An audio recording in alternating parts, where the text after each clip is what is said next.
Check, check, check. Hello, hello, hello. Hello, chat. Hello, everybody. How are we doing? Woo! Woo! Number 3. Number 3. We're ready. Old lucky number 3, man. This is the third SC EVO Tasteless Time Warp. Although I think last time I called it Tasteless SC EVO Time Warp. I think the SC EVO has been bouncing around. I'm not really sure where it belongs. The Tasteless SC Time EVO Warp 3. Yeah, that's right. It's going to be Tasteless Time SC Warp 3 EVO. Guys, it's so good to have you down here. As you can see, we've got 5 million won in prizes. Again, special thanks to Loot Realms. You can use the command Realms in the chat if you're on Twitch. And you can check out our sponsor. They are supporting us. We do appreciate them. We do love them. They are on the very forefront of integrating blockchain into gaming. And so it's special thanks to them. Real quick here, guys. Well, where did I put this thing? Is it here? Yes, it is. All right, sorry. We had a new thing. Guys, before we get into this, this entire experience would not be possible without the modders who stood by and made this game. They had the imagination. It's kind of crazy this didn't happen earlier. Like, now that we're here, appreciate the sub, Gauntlet Wizard. Thank you so much. Look, they put a lot of love, a lot of hard work into this game. We did just get a patch for SC EVO as well. They've tightened up some of the timings. We'll see how that pans out here as we get into our games. But they have a Patreon, so please check them out at patreon.com/team. All right, I can do this. Team Caprulu. Caprulu. Team Caprulu SC2. Caprulu SC2. My favorite drink is a Caprulu Sun. Nice. Which flavor? Orange. Okay, nice. Is that a flavor? No, I thought you were going to try to think of another StarCraft pun here. flavor. I'm not that good. Okay, that's fine. I appreciate the subs in the chat. Good to see you in here, Ezra. Can we tab out of the game for a second? I need to make the Twitch chat bigger. Yep. So go to their Patreon and support them. Check them out. How do I hide this thing? Is there a way to get rid of this? Maybe click the arrow. This one? And then... Nope. Nope. All right. Well, that's up there. Whatever. We're on Tier 1 Hype Train, guys. The support's appreciated. True. What was I going to say? Oh, yeah. So go to their Patreon. Check them out. I think they've done a great job. I'm also excited to show you guys our player lineup if you did not already see it. Here we go. So, obviously, the person I'm the most excited about that we have here today is going to be MVP. I can't believe we got him back. We saw that he was having a couple recorded games of this. Some of his friends that are other content creators on the Korea scene had encouraged him to try some games out. So he's going to be playing here today.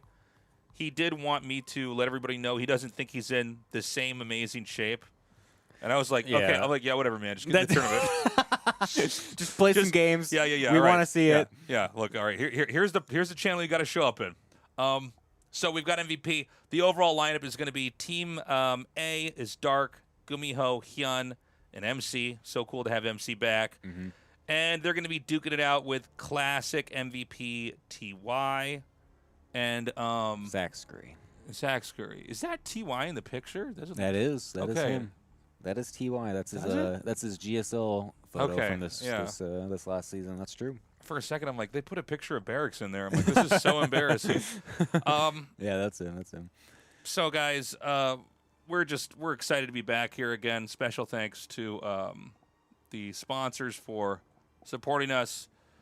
Did we want to look at the patch notes, or should we just go into the game? I mean, we can look at it if we want, but I mean, the players are here, but are they ready to go? We can tell them to wait if we want. You can type it in there. Sure. Give us 5 more minutes here. We'll let the channel fill in a little bit more. Okay, great. Shout outs to Caster Muse for helping organize all the players. And if we want to show the chat, you got to go to the Firefox one. All right. That's how I protect my search history here. We're streaming as. Hold up, we don't use my Chrome. I don't have the link actually. It's in the Cacao thing. Oh yeah, here I'll get it open. Yeah. No problem. Give us a moment, chat. I don't know how to navigate Tasteless's man cave over here. Yeah. I'm unaware. You should see his OBS setup, man. It's great. Yeah, it's a lot. It's a lot of cut pasting. Okay, let's load it up in here. What horrors would we find in your Chrome, Tasteless? Oh, probably all sorts of stuff, all sorts of things, all sorts of insecurities. It's like, will I ever become a better caster? Stuff like that. Okay, so is this group chat right here, top one? Okay, yep. And that one has the patch notes. Yep. Go for it. Thank you.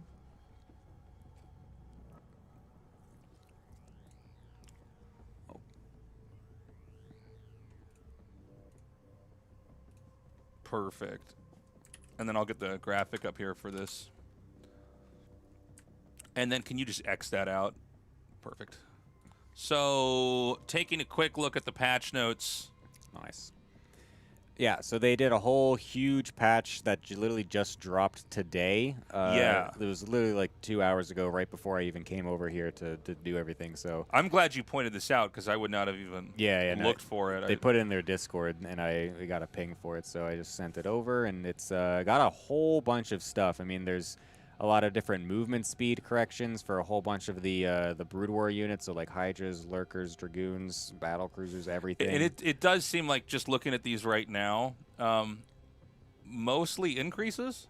Yeah, there's a lot of movement increases here for the speed, so they're getting a couple of them. Some of them are a little bit lower, like Valkyrie got a little bit slower, dropship slightly a little bit as well. But a lot of them are increases. There's a couple of other things like some random build times and stuff like that also getting shortened for a lot of the Brood War stuff. The Marine range upgrade also then getting a pretty big nerf, though, up to 150 minerals from 50. So is it actually only 50 minerals in Brood War? No, it's 150. Okay, maybe that was just like a mistake. So that might have actually been a mistake. Yeah, maybe. Medic is getting some extra buffs as well. Healing range, movement speed, the restoration range 2 to 6. So restoration maybe can be pretty sick now. I don't know. But yeah, it's a lot of different things, like different build times being reduced, and some other things. I think this is good. I think the reality is that we never had StarCraft 1 with a lot of workers. And so the pacing does feel a little bit weird. Yeah. There is a smoothness to StarCraft 2 that's undeniable if you've ever played any StarCraft 1. Mm-hmm. So I welcome these changes. I don't know if the players have had real time to prep or if this is going to have any kind of major impact on strategies. Probably not. We're going to post this in the chat for you guys as well if you want to take a look at it on your own. Yeah, they did add a new science vessel model. They added a scout model as well, and we'll never see that in any of our games, but that's okay. So yeah, some good changes overall. I think there's a whole giant list of them, so you guys can check that out if you want. It's going to take forever for us to go over all of these, so we're not going to do that. But, yeah, we just wanted to basically give you guys a quick update that is what's it's exciting. It's cool to see these changes, and it does feel like we're getting a little bit of a proper meta going here. There's been a lot of YouTube content, streamed content for this game. Mm-hmm. On the Korea scene, and we're seeing it kind of pick up still here in the English language scene. I think we're going to be ready to go to start this off. It is going to be Classic versus Dark to begin this. Yep, Dark's going to be playing Brood War Classic SC2 Yep. for this one. We'll be doing that. Dark's team, which is Dark MC, Hyun Gumiho, will be playing Brood War first. Yes. And do me a favor, if you're watching this live, please, I don't know, tweet or tell your friends to come join us here. We got this tournament organized under very short notice. Normally I have like maybe 5 days to a week before. We have at least some time to talk about it and build it up. I have a bot running in my my stream, my chat when I'm streaming, excuse me.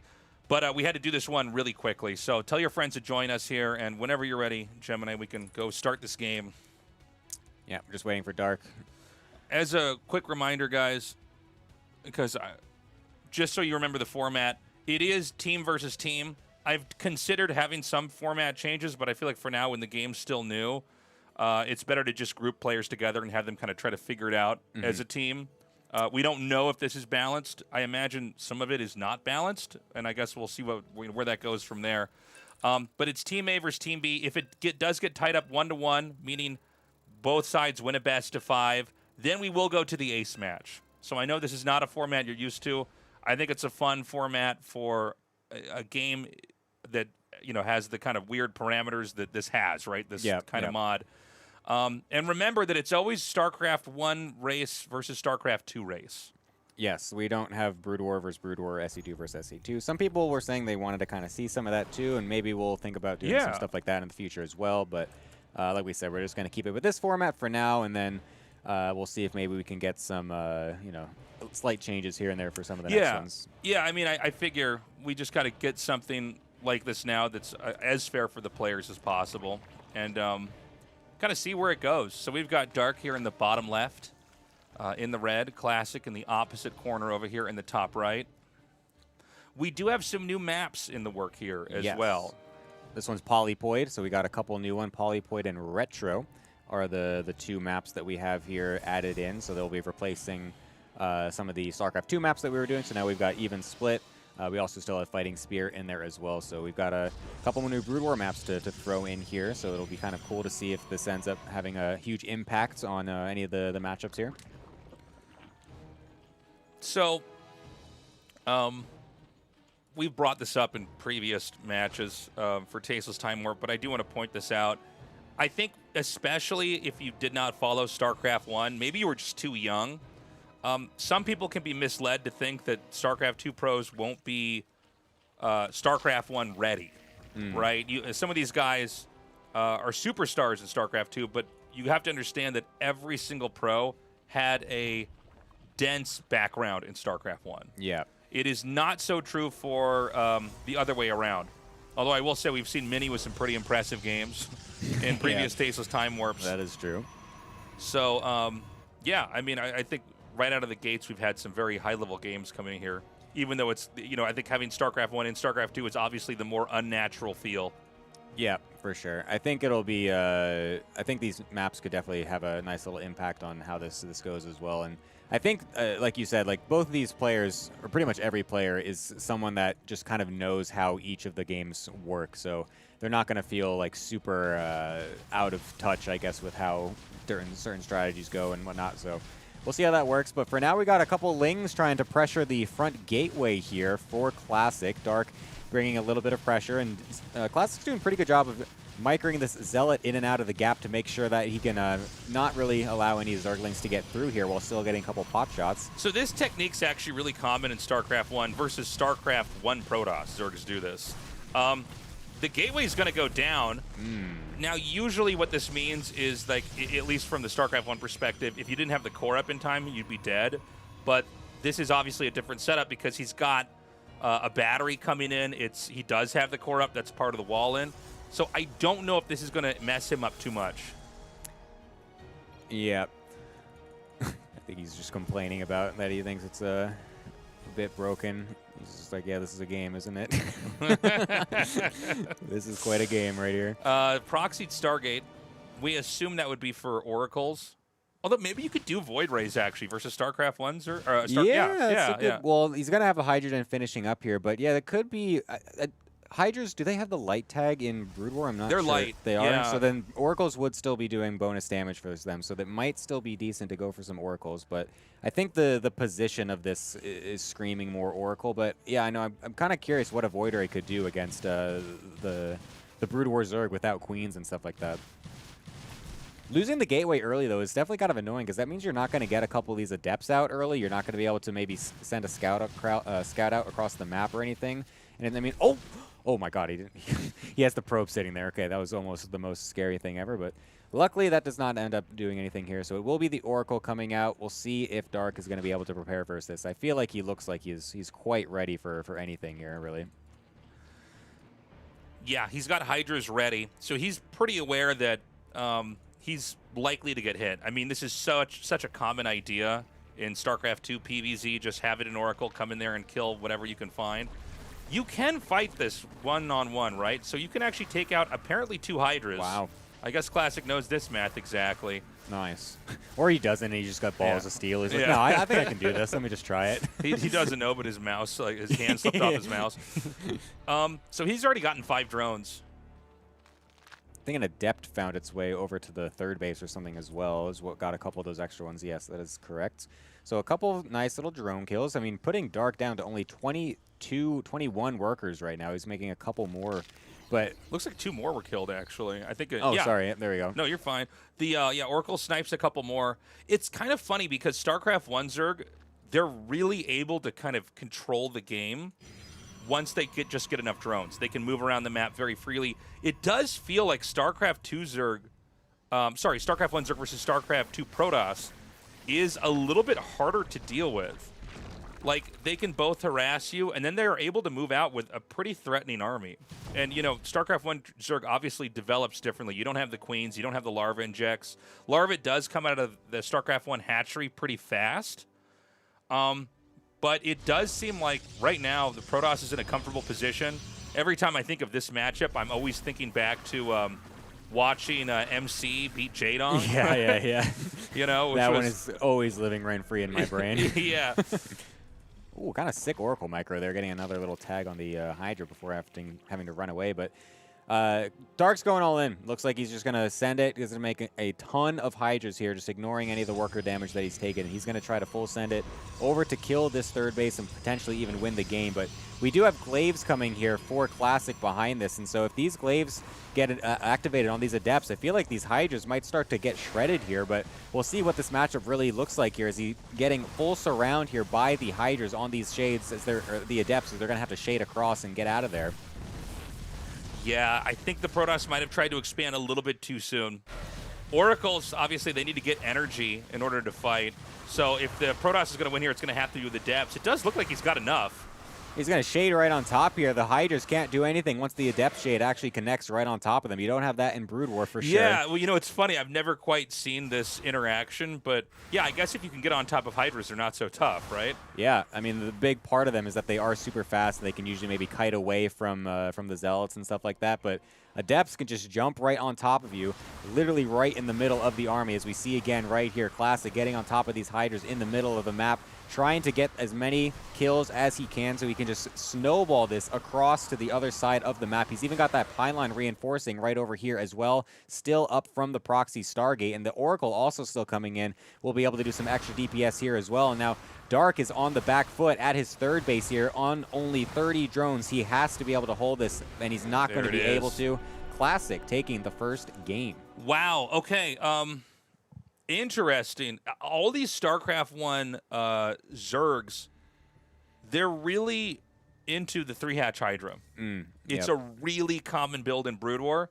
It's a build that you can both win the game with, but if it doesn't work, it's not like you're in a complete nightmare. Like there is a way to get out of it. But it does seem like StarCraft 2 Zerg's kind of beat up on it. I'm a little bit surprised we don't see, I don't know, 2-hatch Muta from the StarCraft 1 Zergs. Yeah.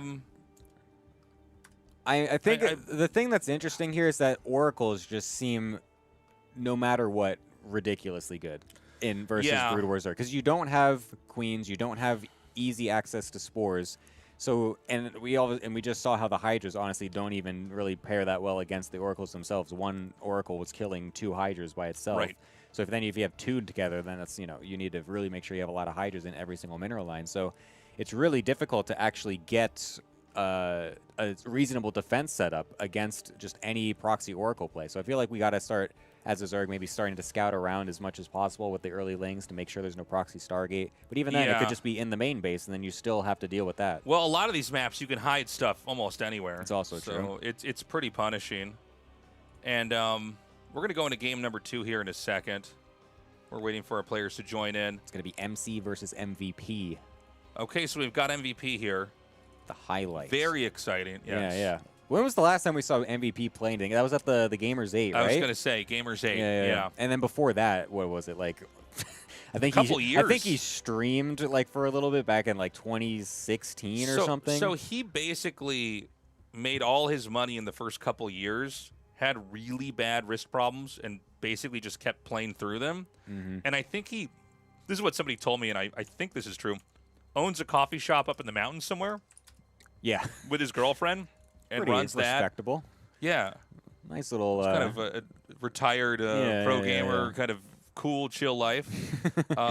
Just goes to the gym, gets swole as hell, goes sell some coffee. Yeah. Has a nice life. You hear people with lives like that, it's like, well, you got it figured out. Yeah. Very cool. So we're really grateful he's down here playing this match. And it's going to be him versus MC. Yep. MVP, by the way, was a pretty scary StarCraft 1 player right before he switched over to StarCraft 2. That's true. So it seemed like he was really hitting his RTS prime like right as StarCraft 2 came out and was able to ride that to a level of success that's hard to compare, I guess, to anybody else from that era. Yeah, no, he was by and far the Wings of Liberty GOAT. Not really a question whatsoever. So many GSL wins, so many GSL final appearances, even if he didn't actually win it, especially that Squirtle MVP match, of course, is going to be just one of the most famous things in StarCraft history, the 2 racks. Even for me. Yeah. That is still, if you were to have me name, my 3 of my most memorable moments in tournament play, that would be one of them. Cyril, I think, winning the first world championship as well up there. Yep. But, yeah, I mean, crazy to have him back here. Very exciting.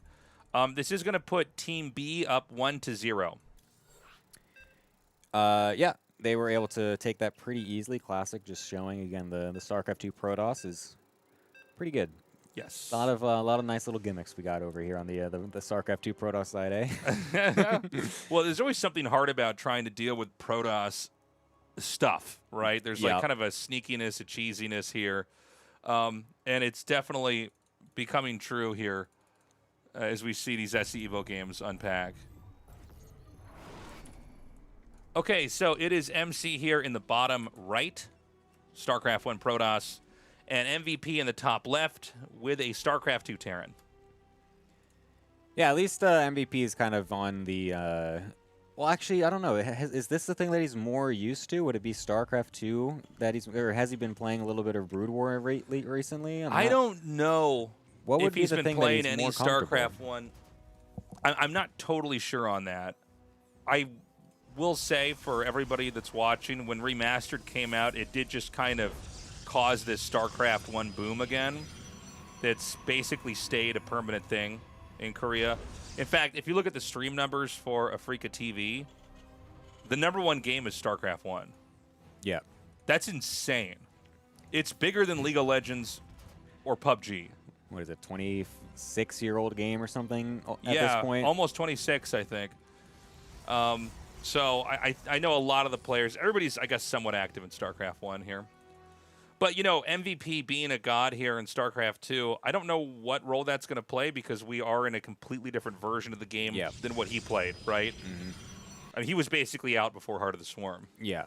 And he did play Legacy of the Void. He did, try to stream it, like I said. Maybe it was, around, 2016 or something like that, 2017. I think I remember that. He had, a couple of months where he was kind of just going hard streaming StarCraft 2, trying to be, a streamer and whatnot on Twitch. And I think about, the highest that he had gotten was about, 5.4 or 5.5 thousand MMR on the Korean ladder, which is, at that time, was about kind of, lowish to mid-GM.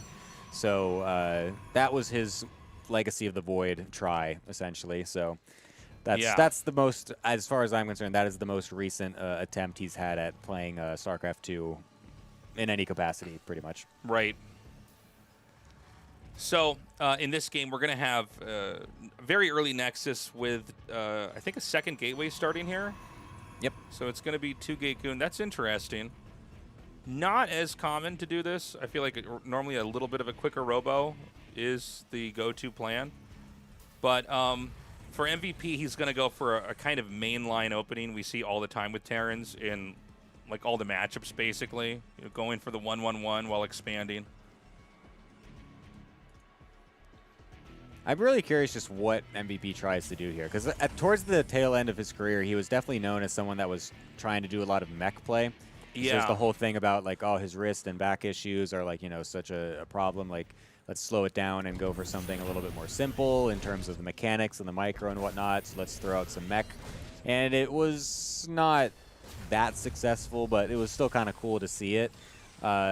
So I'm just kind of curious what his take is going to be on the game here, especially considering StarCraft 2 mech is not exactly the same compared to Brood War mech. And I think Brood War Protoss should have a decent time dealing with whatever kind of Terran mech would be throwing out here in StarCraft 2, as far as I'm concerned. Yeah.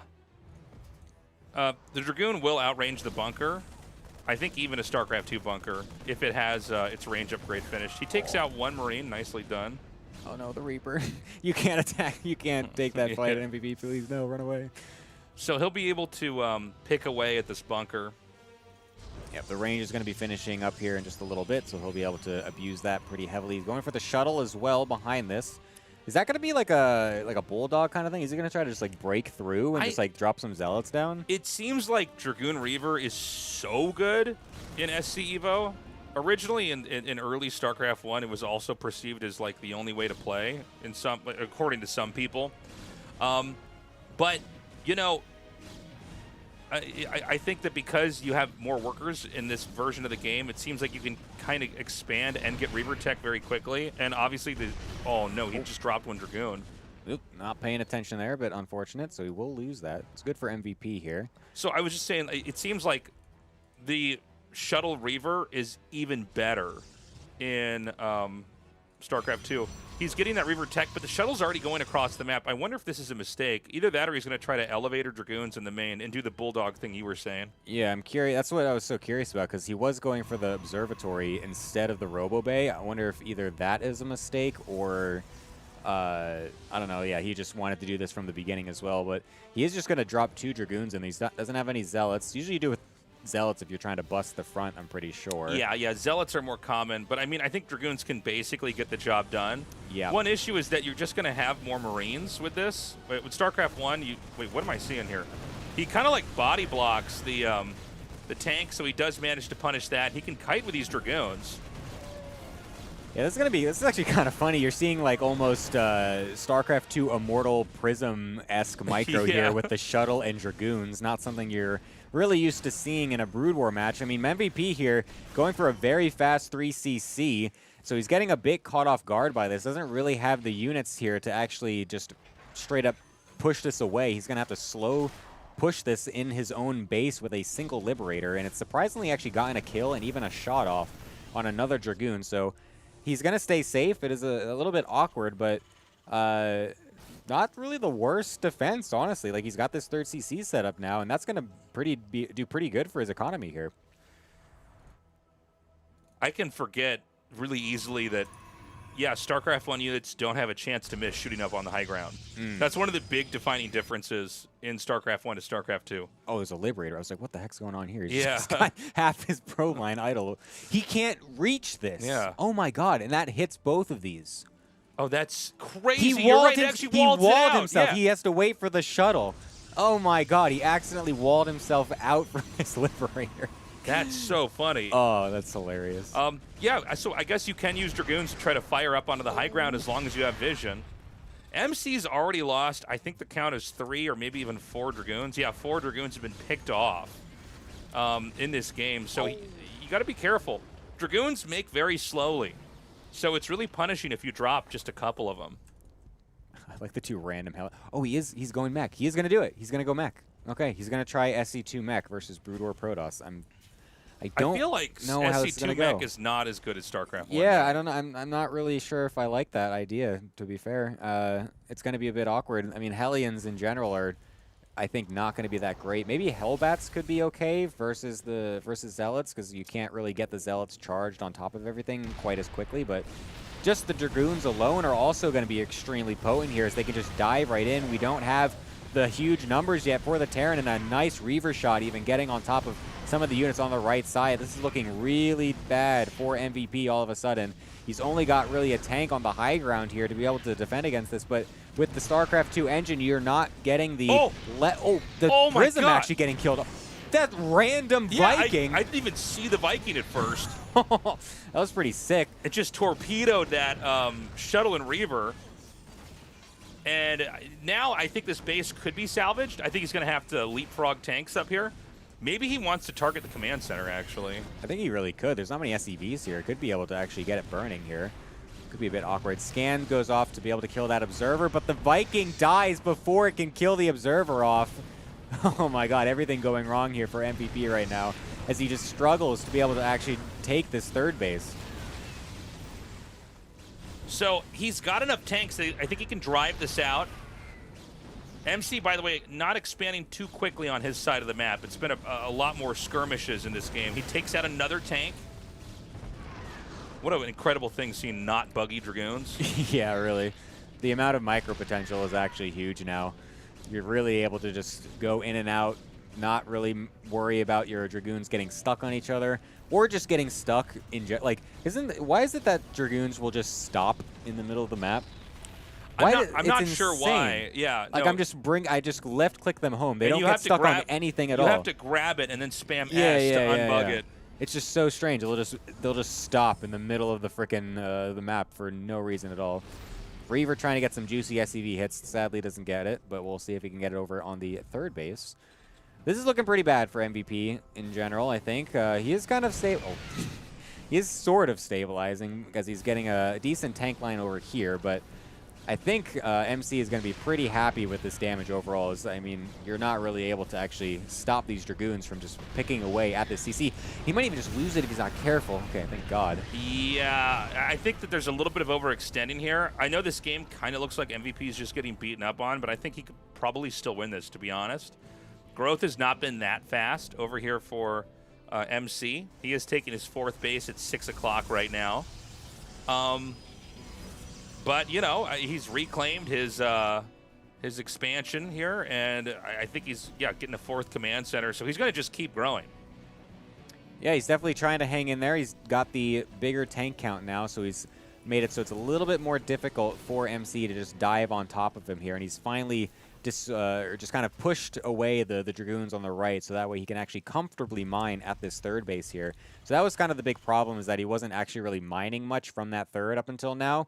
And now we've got some Reavers trying to get dropped into the natural here. Unfortunately, not the best Reaver shots as they kind of shoot the Geyser instead of the SCVs. But there's not actually anything to really kill the Reavers, but luckily the shuttle will get picked off by the Viking. So at least that means, oh, they're forced to stay here, but the massive Reaver shot does connect from downtown onto those SCVs. 11 getting killed off in total. That's going to be that is not what MVP wanted after he finally got some stability here. Yeah.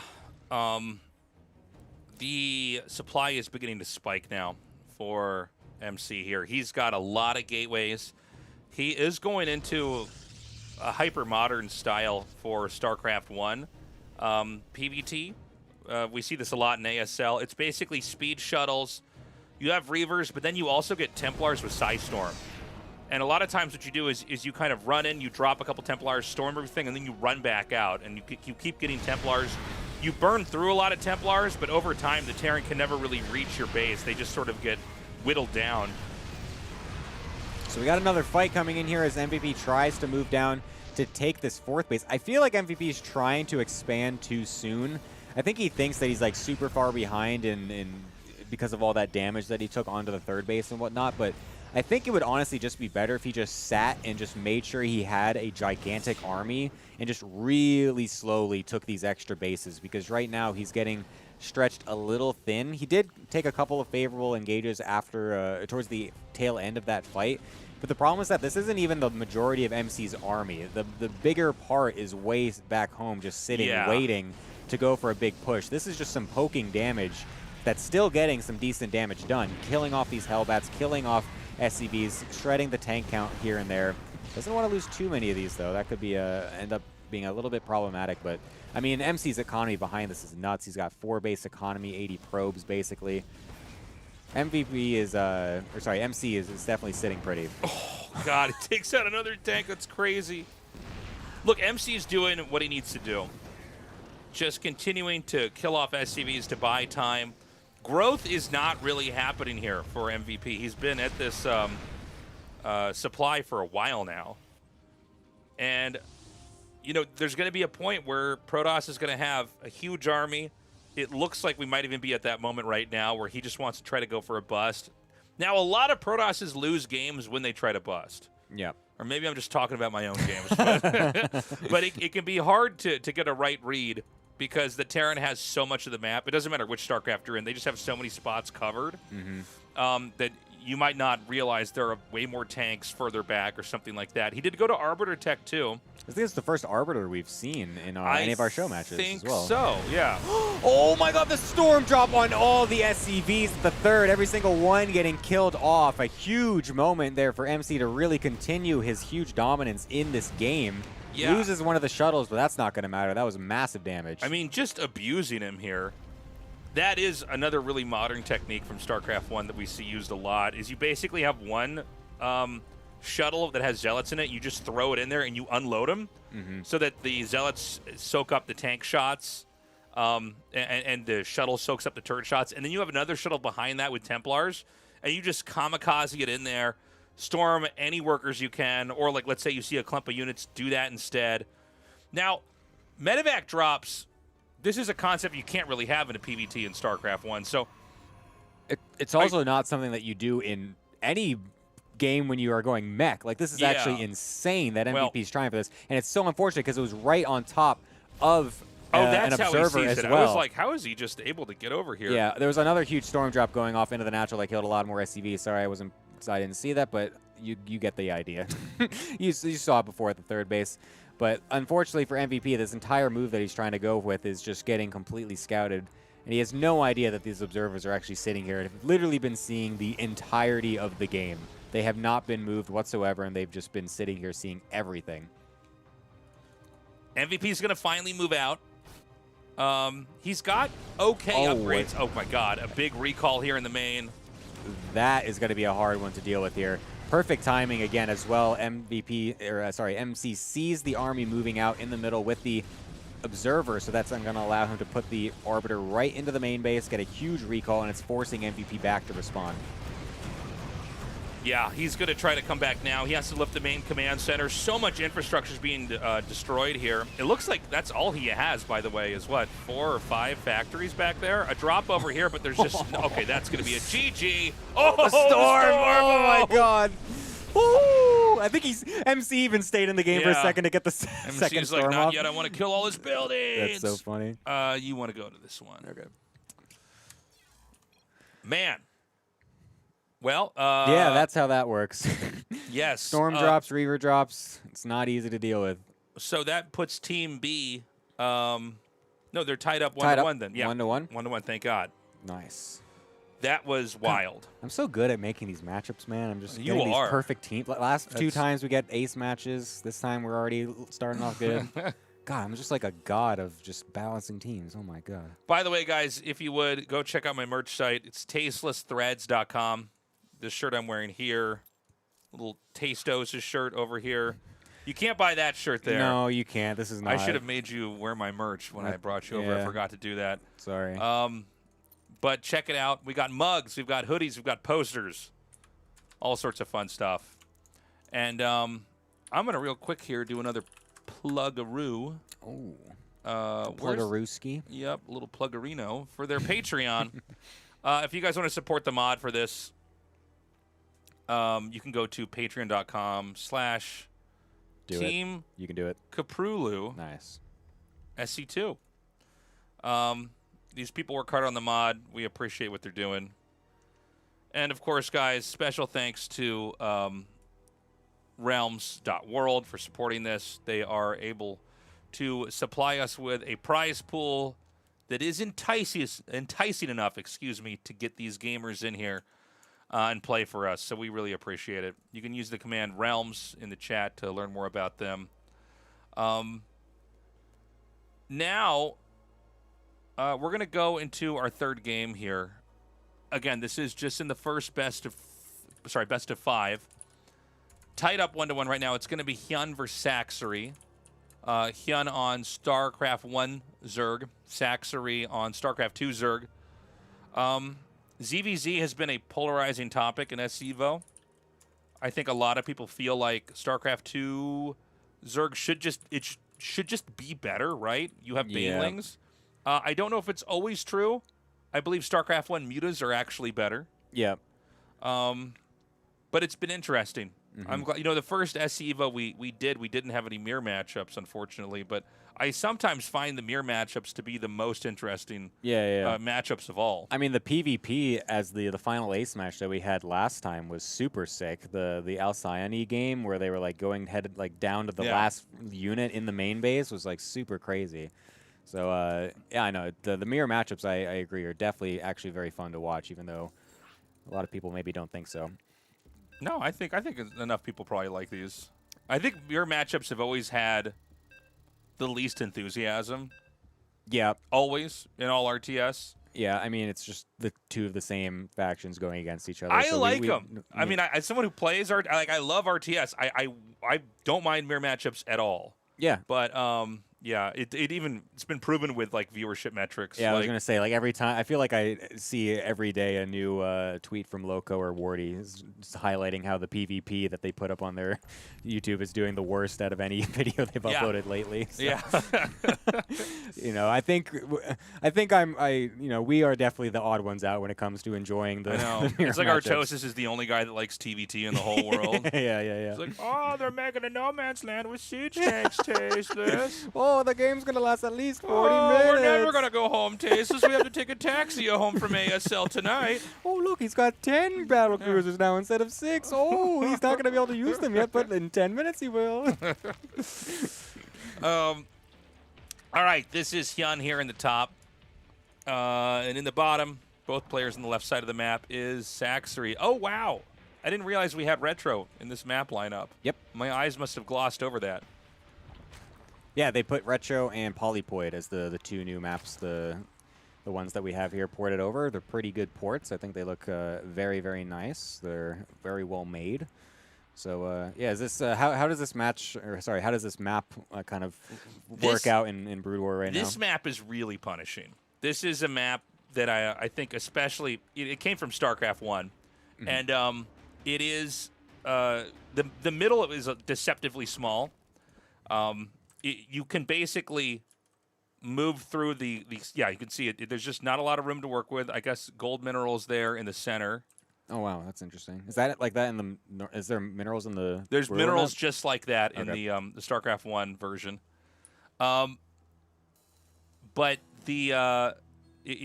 it's, you can take a third pretty easily and not be stopped, but it's also very hard to get out of your third. It's a very boxy map. I don't know if it's going to play a role in ZVZ here, just because, you know, things kind of get sorted very quickly. Like, we've already got the Baneling's Nest here. Yeah, I mean, Hyun went for a very early pool here.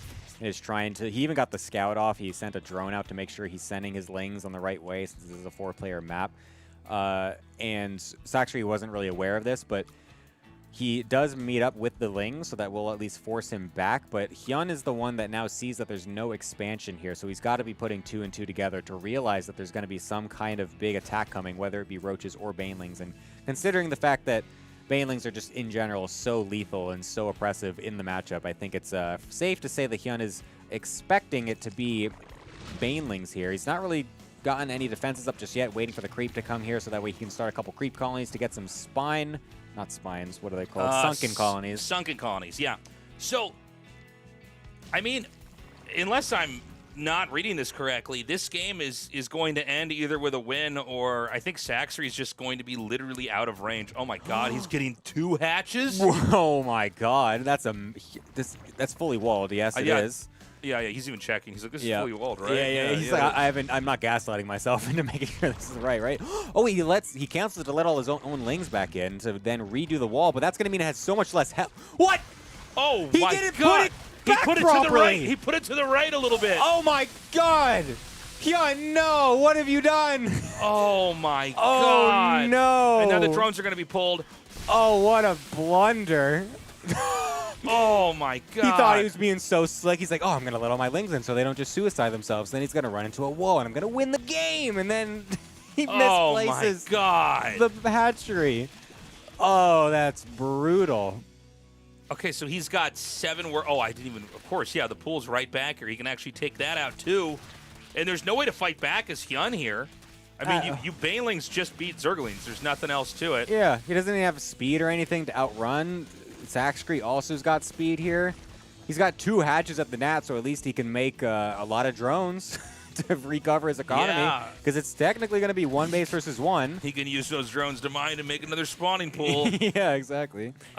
He does have three. Hold on, there's 3 Sunkens here, and so this many units I don't think kills the Sunkens right now.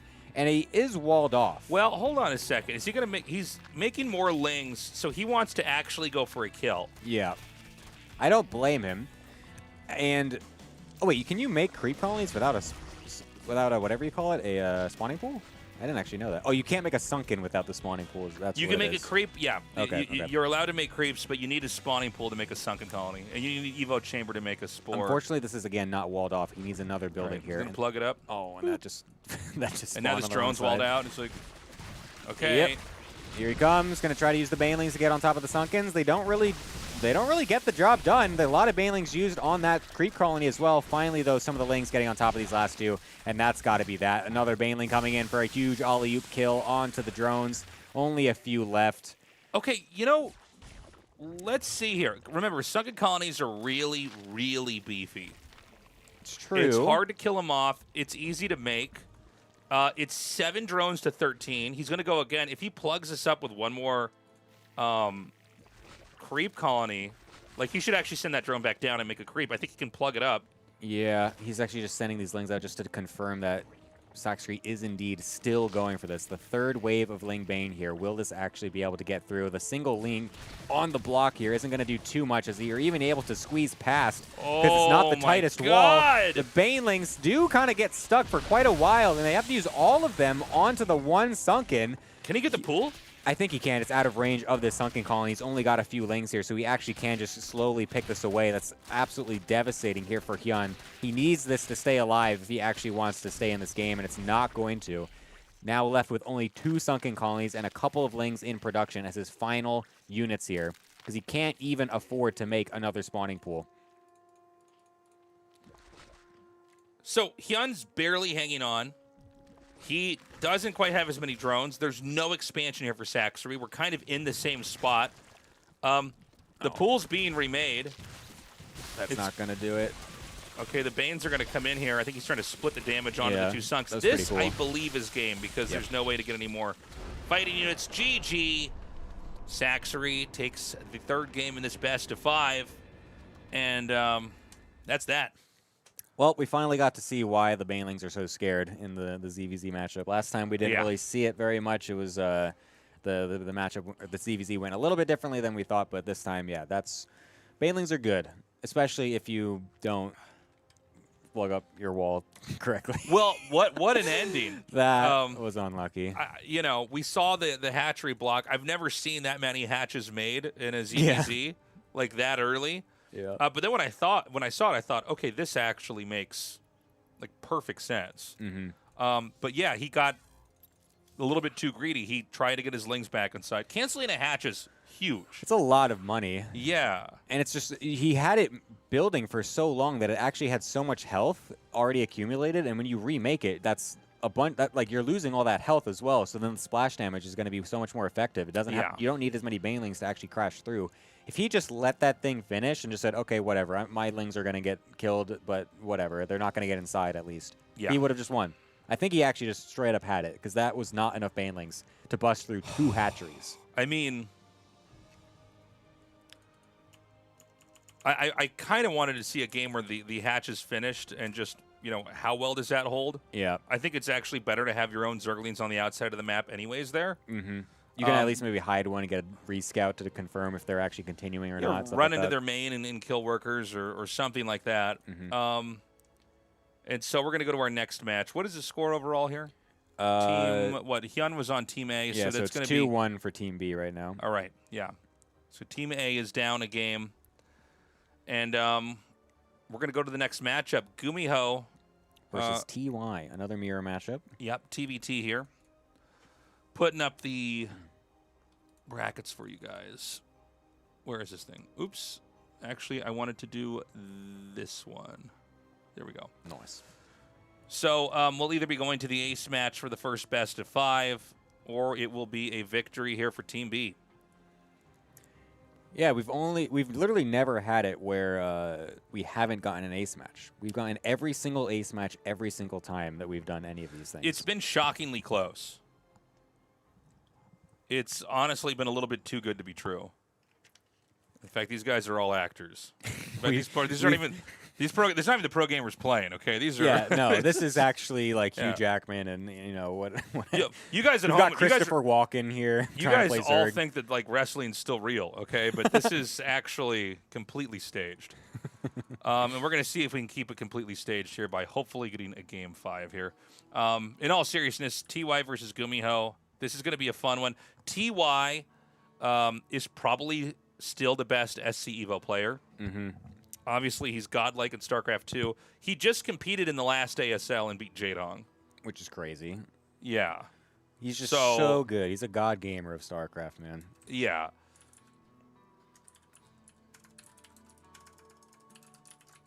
And I think we're going to hop into this game in a second. Yep. Yep. Yep. Okay. Thank you again for joining us, by the way. I'm so happy we're doing a third one of these. This has been a blast. We're going to go on to Site Delta for map 4 here. That's loading up now. Yeah, I'm pretty excited to see the TY TVT specifically because he did bring out that ghost play the first time we saw him doing this. So does he have some other kind of interesting trickery up his sleeve? We'll see.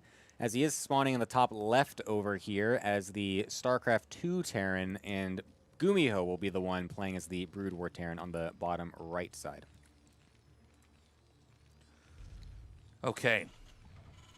TVT, obviously, in both the StarCrafts, probably the most important unit is the tank.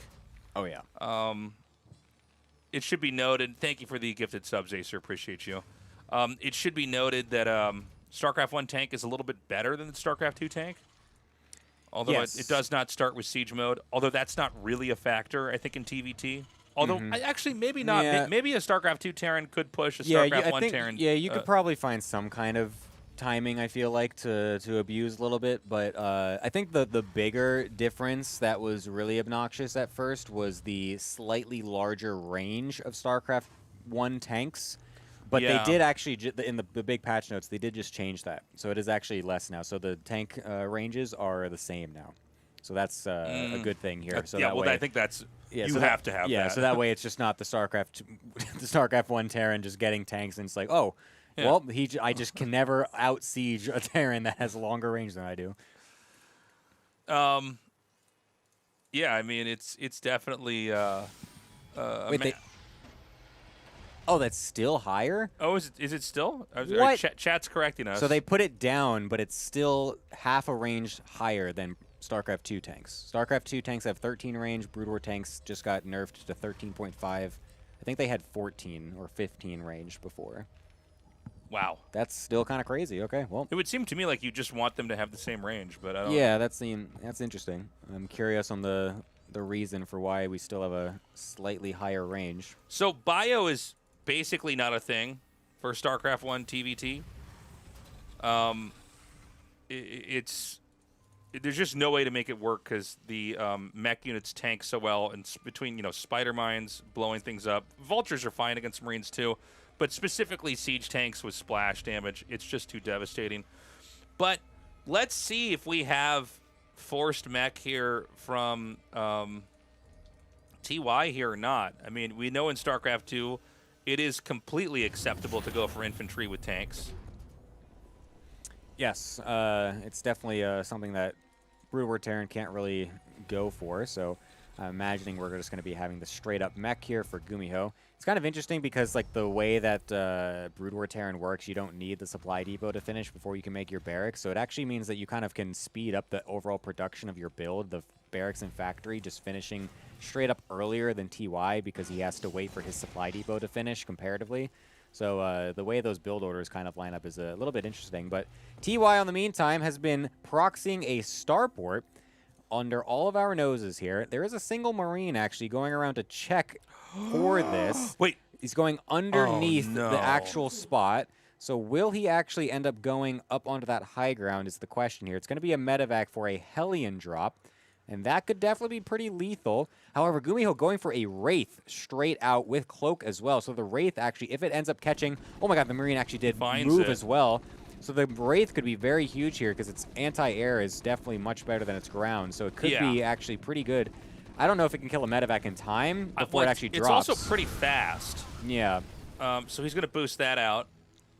A tank is already rolling back into the main. He's going to fake it. He's going to fake that the medevac is dropping and hopefully bring everything into the main base while the Hellions just go straight into the natural. We'll be able to get past that bunker, but one of the Hellions getting picked off pretty quickly. Those Marines in the bunker actually doing quite a lot of damage. And now the Hellions trying to do their best, but actually really doing absolutely nothing. Yeah, that was so underwhelming. That was terrible. For an attack. That did 0 damage. It makes me happy to see this Wraith here. I don't think we gotten to see what the EVO Wraith looked like. I remember going to StarCraft 1 tournaments back when I was like, I don't know, 15 or 16, and you get to figure out who couldn't read by how they would say the names. Some people would call them like a Wrath, or some people would call them Archons, and you're like, oh no. All right, you're one of the dumb players. But well, and then we had, of course, Artosis saying Zealots for however long in his life. Oh, yeah. Oh, he was one of the ones that wasn't a reader, for sure. Well, I mean, we already knew that as well. You can't even pronounce my own freaking username, so. What was it, GGE Mini 19. To be honest, when he read that, I read it as GGE Mini 2. Oh, nice. Like, I said, okay. And then he was like Gemini, and I go, oh. and then you just jumped on it to make fun of him and take no blame whatsoever. He did call Idra, to which I just ended up calling him that because I was just with him all the time. Yeah, that's true. He fooled all of us. No one knew for the longest time that it was actually Idra. And then at one point in time, Idra went, "My name's Idra," and we were like, "Your fucking name's your name is not Idra. It's fucking Idra, man. What are you talking about?" You're lying. We're never gonna not call you that now. Now that you're mad at us about that. Anyways, these Wraiths end up doing a pretty good amount of damage, getting 6 SCV kills in total, delaying the 3rd CC as well here, while Gumiho's is about to be finishing just a little ahead. Actually, pretty much equal, so he ended up evening up the CC timings there. So pretty nicely done here. The Cloak also a bit unexpected here from TY, as he wasn't quite prepared to deal with that. Still, turrets not actually built here, so relying on scans this entire time to deal with them. The Cyclones have been able to push them off for now, but nothing in the main base except for that one missile turret, and these Wraiths move pretty quickly. Yeah. And we'll start to poke away at these SCVs now that there is more than just 2 of them. They will be able to deal some decent amount of damage, but a couple of tanks actually randomly getting killed off in the middle of the map here. Now, Wraiths, they're annoying. 4 tanks, actually. But they don't do a lot of damage to ground. It would be huge if he could kill this Raven as it pops out. He's doing a good job keeping away from the turret. Do you know how many Wraith shots it takes to kill a Marine, by the way? It looked like if they 4-shot it. Oh. How tanky is a Raven? That was insane. Dang, nice micro to be able to keep that alive. Took like 12 hits. Yeah, that was wild. Yeah, I'm pretty sure I saw the group of 4 Wraiths one-shot a Marine that popped out. I'm pretty sure that's what just happened, so to answer your question, I think it's 4, but I could have been wrong. But yeah, it's going to be Bio as the follow-up for TY. I think the Wraiths have pretty much done what they've needed to do, and will now be running back home, and maybe we'll just do a little bit of poking here and there after the fact, but now that we've got a pretty decent Marine Ball coming out and the Cyclones, I don't think those are going to be any use in the actual armies. The problem here is that Gumiho kind of just lost those 4 random tanks. I didn't quite catch it on the screen just there, but 4 tanks got killed as he was trying to walk over into the 3rd base. And that's a pretty big detriment here, because now he's only got a couple here left, spread pretty thin. So perhaps there's some room here for TY to get some damage, especially because he should... Oh, no, he didn't actually research interference matrix, so he's not going to be able to disable those tanks. Never mind. Yeah, interference matrix obviously going to be ideal for causing otherwise impenetrable positions. You can just make them crumble. He backs up. Gumiho is taking a 4th base now. It's interesting to see that neither one really wants to be in the middle of the map for too long. A lot of times TVT, you're trying to set up somewhere and try to inhibit their ability to grow on the map. But right now, both players are basically sitting back and continuing to... oh my god, the floating E-base. Oh my god. This looks so weird in StarCraft 2. This is insane. What? This is cursed. Okay, this you know what bothers me about this is that his arms, it's like Superman, but he's flying the wrong way. His arms and legs are out like that. Yeah. Where if you look at a StarCraft 1 eBay, they're kind of splayed. Oh its my little God. feet are. That's the most cursed thing I've ever Yeah. seen. Well, it's going to get killed off. Our eyes are going to be saved here, thank God. What's it going to look like when it dies? Okay, it just explodes randomly. Whatever. All right, well, no scouting information on the bottom side anymore for Gumiho. Going to have to move over his tanks. Getting a very fast 4th base comparatively to TY here. His is only just starting. So Gumiho might actually just skyrocket here in terms of the economy because TY not really noticing that this 4th base has been taken so early. Yeah, he does not know kind of where he is and where his opponent's at in this game. We've got some vultures out now. To be clear for everybody, in StarCraft 1, there's like a weird property with mines. They do not heal sorry, they don't heal. They don't Really? heal. That's right. That's a great... wow, thanks for that, Taste. They will only be set off by units that are on the ground. If you're hovering, it doesn't count. Big connects here. So that counts straight. workers, other vultures, stuff like that. Archons, weirdly, don't set off mines. Yeah, probes as well. Workers are the big thing. That is the problem with that. So you don't just lose a bunch of your workers to a couple mines getting laid, but the Marines will run into those. But thankfully, with that Raven out, it will actually make it so you can see them pretty easily and just kind of clear them up. You don't have to send scans everywhere all the time.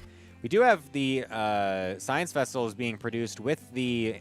what? He's going to get a Radiate? With the Radiate. Yeah, because the Marines, man. Remember how crazy it was against Marines last time? Yeah, no, I'm remembering this now. It's That's right. insane. Irradiate's actually 10 times better in the mod, for sure.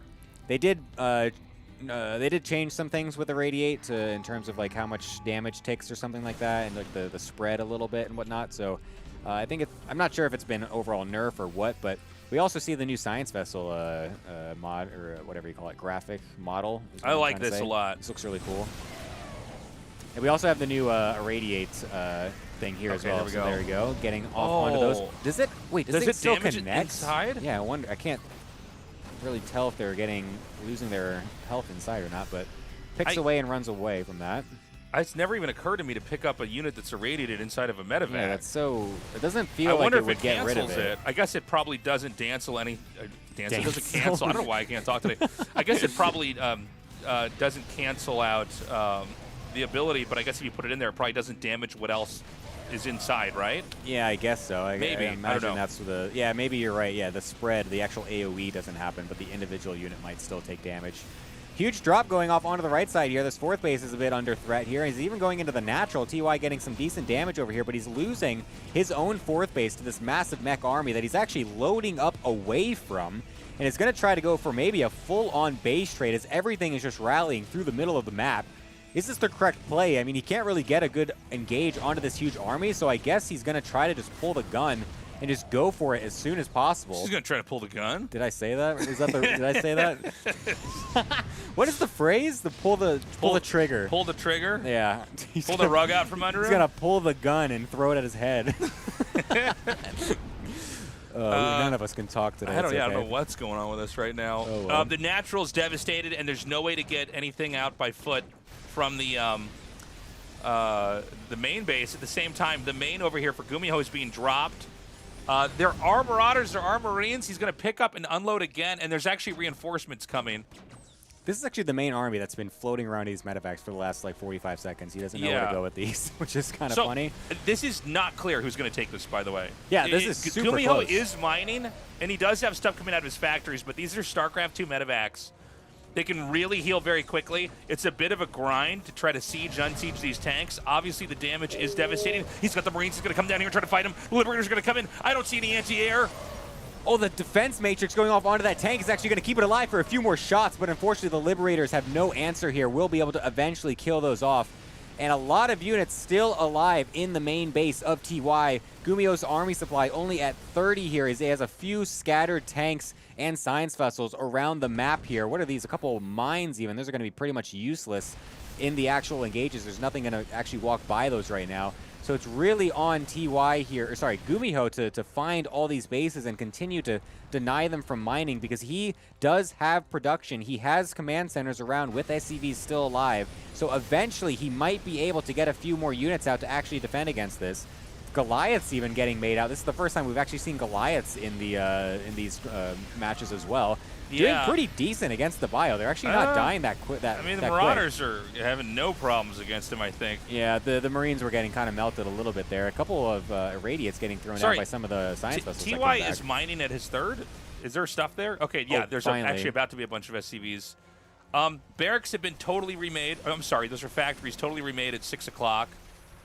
Oh, these Theory Vikings are absolutely brutal right now. The science vessels are going to be under threat as well. The Vultures luckily will be able to spawn out just in time to be able to keep the SCVs alive at least, but now the science vessels, you definitely still want to keep those alive because you want to be able to get radiates on top of the bio here because they're so good against the Marines, but he's got to be so careful with them because they're just so low.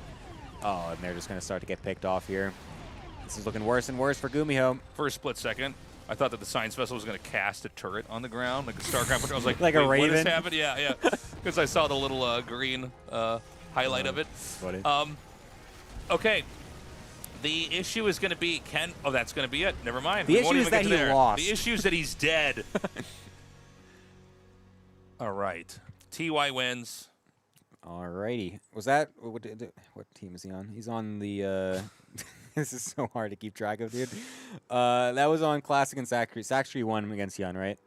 That was the Baneling? Mm-hmm. Yeah. All right, so that's the first time we're not getting an ace match. TY will send it away as the first best of 5 being taken by Team B. Even though this was supposed to look staged. Yeah. We had to mix it up. We had to, you got to keep you guys on your toes. That's what happens in the writer's room. Keep you guys guessing. We really never know what's going to happen. You thought we were going to have a game 5 no matter what, but no.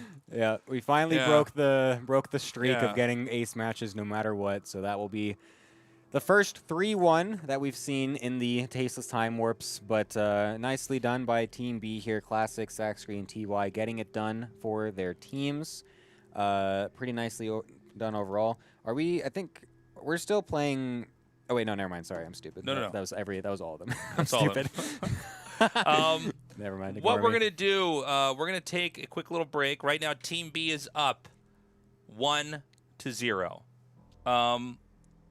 I think it's probably maybe a 10-minute break.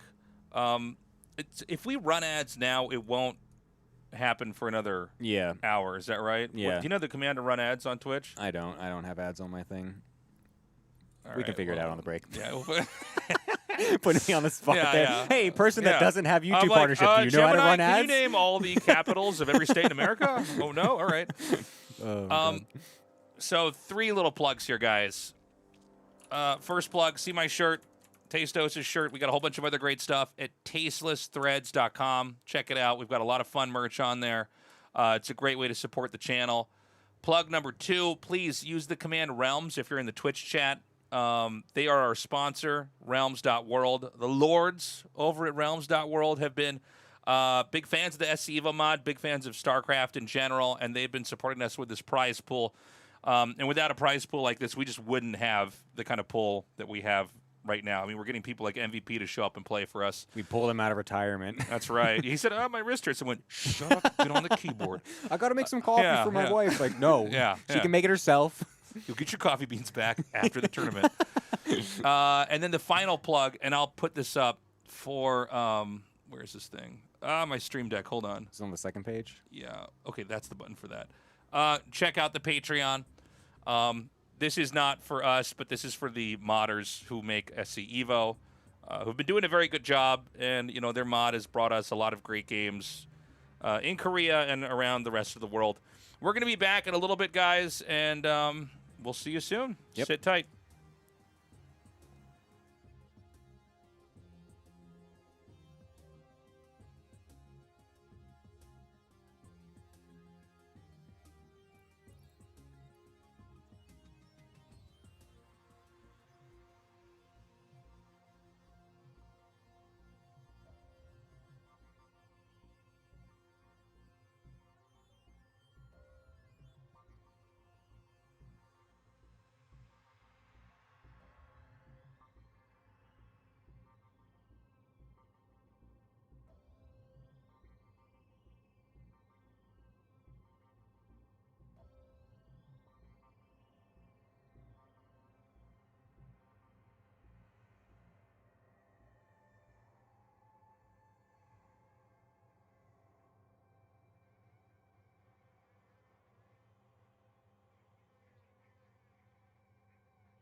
And we're back. Hello, gamers. Hello, gamers. And some of you non-gamers, the fake gamers there in the chat. Fake gamers are also welcome to watch. We know who you are. We know who you are. We just had some Subway sandwich, chat. It was good. We are our gamer bellies are full. That's right. We're ready to watch some more SC EVO action. We are going to try to run ads on the breaks. Yes. I forgot because I normally just stream myself playing games on here. Be sure to follow, by the way, if you're not following already. But, yeah, we're going to have probably a break on Game 2. We'll see. I think it runs ads every, hour or something like that. So yeah, so hopefully we can make it so that way they don't cut in the middle of the cast or anything. So we'll just have a dedicated time to throw up those ads so they don't impede on our amazing casting. On your viewer experience. Yes. So, if you're just now joining us, we have just now wrapped up. What is it, Pregnant Sonic in the chat? What was I saying? Match 1. That was won by Team B, playing StarCraft 2 races. We're going to now go into Match 2. This is a best of 5. If Team B wins here, it is over. If Team A can win here, then there's a realistic possibility. Well, not a realistic possibility. It's going to happen. I'm getting distracted because I see Yoshi has just laid an egg in my Twitch chat. This is so hard to do. I never cast with Twitch chat open, but because this is just done in my stream room, I can't not read it, and so I'm like, I don't know what's going on. You're also just in the spot where you're just naturally looking at the chat. Looking at I literally can't look at the chat because I'm trying to observe and get everyone into the lobbies and everything, so I can't really see it easily. Yeah, I couldn't even tell what that was. I do that. So if Team A can win here, playing StarCraft 2 races, then we will go to the ace match. Otherwise, the story ends. It's over. It's over. And the amazing we always end ace StarCraft match. 2. We shut the servers down. It's done. Yeah, I give a nod to Blizzard. Yeah. And they bring Bobby Kotick in just one more time to pull the lever to kill this game. Oh, my God. All right. Okay, so we are going to go, who is it? Saxer versus Gumiho for Game 1. It's going to be on Polypoid. I'm so glad that we actually have Polypoid in the map pool. This is a great StarCraft 1 map. I'm curious to see what it's going to look like in an SC EVO match with these two. It is going to be Saxer on StarCraft 1 Zerg, Gumiho on StarCraft 2 Terran. This should be a pretty good match, just in general. Yeah. I'm curious how this one ends up going here. So we're switching over the StarCraft 2 and Brood War, so that way each team gets their chance. Is that a carriers with boobs? What is that, a carrier? I think it's a vulture. Oh, it's a vulture. Okay, I couldn't figure out what it was. I'm like, I didn't know what boobs. Oh, I'm yeah, like, because that's the quote. Is that a pair of balls? Is that that's the quote. All right. Was it move it on or get it on, get it on, move it on. Yeah. Move it on. Yeah, now I can't cast. I'm so horny from that text that you guys posted in there. I'm way too excited. Smaller type of theorem. Oh yeah. Thanks, chat. This is what we need while we're trying to cast this extremely this is serious. Guys, Computer game tournaments are serious business. Stop it right now. Everyone, stop it right now. You're not allowed to do this. Do you have a pedal to skip dono? Is that what that is? Is that your skip? Yeah. Dono skip pedal. I do have one of those. I like it whenever Artosis is doing this on stream and he gets a terrible dono and you see him just go Yeah, it's whole body. He's like, oh, where's that foot You pedal? watch Artosis use his legs for anything other than walking to a computer. Yes, it's not a natural thing. We have Saxer here in the top right, Gumiho in the bottom right. Out of all the matchups that we're going to have today, I was really interested in this one just because I think this should be a really close, great matchup. Hopefully. I'm sorry, is this... Oh, okay, this is Polypoid. Yes. It is Polypoid that we've got yet again. So we'll be seeing another, well, not another, but just another, I should say another game on the new map here. So, yeah, it's gonna be Gumiho SE2, and a lot of lings with speed coming in for Saxer on the Brood War Zerg here. So this is, obviously in SC EVO you just have more workers, but this is a pretty common idea to just mine enough gas to get Zergling speed. Then you start to expand, and you try to control them. But Gumiho is going for a Reaper, which makes this extra interesting because the Reaper is basically the most nimble, easy to escape unit from StarCraft 2, and the Speed Zergling is the same thing in that from StarCraft 1. Only probably going to be better at fighting. Yeah, luckily for Saxer, he's kind of gambling correctly here, sending them to the bottom right-hand side, has no scouting information just yet, but is just going to throw them down here, actually catching the Reaper, getting half its health killed off right off the rally, so that's going to be pretty good for him, but unfortunately there's a full wall here, so he's not going to be able to get up into the main base. We'll be trying to just deny this SCV on the low ground. I'm surprised why he's not doing it with all of the Lings here. Should just honestly try to target that down, but he's trying to maybe bait the Reaper into them. SCV going off on a long journey, just deciding, never mind, I'm never making this command center. Just getting sent across, will die to the other Lings over here as well. So I think Gumiho might actually have to cancel this. Yep, there we go. Cancel the CC, make it on the high ground. Forfeits the loss there, and will just be going into the Hellion tech on one base for now, as he's going to slowly get that CC made up here. So back at home, it's going to be layer tech here.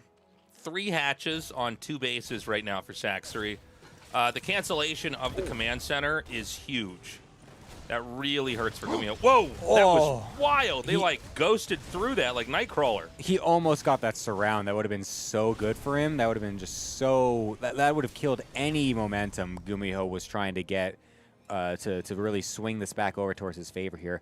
Double Reaper as well off the reactor is actually kind of interesting. This is usually something you might see in TVP in a one base opener here. So kind of cool to see it here in TVZ as well. Going to be a little bit difficult to deal with without Queens for the Zerg. So he's going to be trying to get a Sunken out just in the nick of time. Wow, that was perfectly timed when that Hellion came up here. But now the Reapers are going to be a little bit annoying as well, since there's only, again, Lings, no Queens, with the huge range to deny them from the jump clips and stuff like that. So we'll see if Gumiho really wants to dive in here, but he's going to try to just poke away. He's trying to, like, Does this work? Micro the Sunk? Is that, yeah, does that do anything? Zerg StarCraft 1 defensive structures are so, like, robust. It's so hard to kill them that I'm interested that he's doing that. I guess the truth is that the Reaper's going to heal anyways, but never would occur to me I'd see him poke in like that. I mean, you can just keep throwing the grenades as well. You could also just target. You could target with the Sunken Colony and kill a Hellion. Yeah. I don't know, man. Like, admit it, I'm better than these pro gamers. Let's get right to the point, okay? Like, yeah. We got the Muta, sorry, the Spire coming back on the back end here for Saxer. So he's going to be trying to go straight into 2-base Muta. I don't know if Gumiho is going to really be prepared for this. I don't know if this even... Does this even look like a Muta thing from Gumiho's perspective? Or does this just look like a, oh my god, there's Hellions and Reapers and I don't know what to do, so I need to just not die? He's just spacing it out because if a tank comes, it's going to be more spaced out. He'll have to, like, siege and unsiege. I think in theory is why you do that. No, I'm just saying, like, does Gumiho just kind of look at this and be like, is this him trying to not die, or is this him not making gas units so that way, like, he's actually going Mutas? I think it's a big giveaway that it's going to be Mutas, for sure. He's going double Cyclone and Raven on the back end. That doesn't look like he thinks it's Mutas, is the thing. Oh my god, is he just going to shove up the ramp? Oh my god, I mean, there's only Lings out right now. The Mutas are still in production, and that's going to be a massive hit for all those Hellbats. This Muta's got to spawn out right now, and they will just do that. Is this actually going to be enough damage to kill these Hellbats before they can get on top of the drones? Oh my god! Oh, he's just going right past them. Oh no. 10 drones getting killed off. There might be even still more here as the Hellions switch, and we'll start to chase them down. Oh my god, will he get another shot? I don't think so. Finally, the Mutas will be able to catch up. 12 drones in total. Big damage, for sure. But now there's a couple Mutas. Do we have defenses from Gumiho? Only a few Cyclones for now. Actually making a Banshee as well. He's got 4 Cyclones as his anti-air. Yeah, let's see how they do against the Mutas. Whoa. Seems like pretty good. Okay. Oh my god.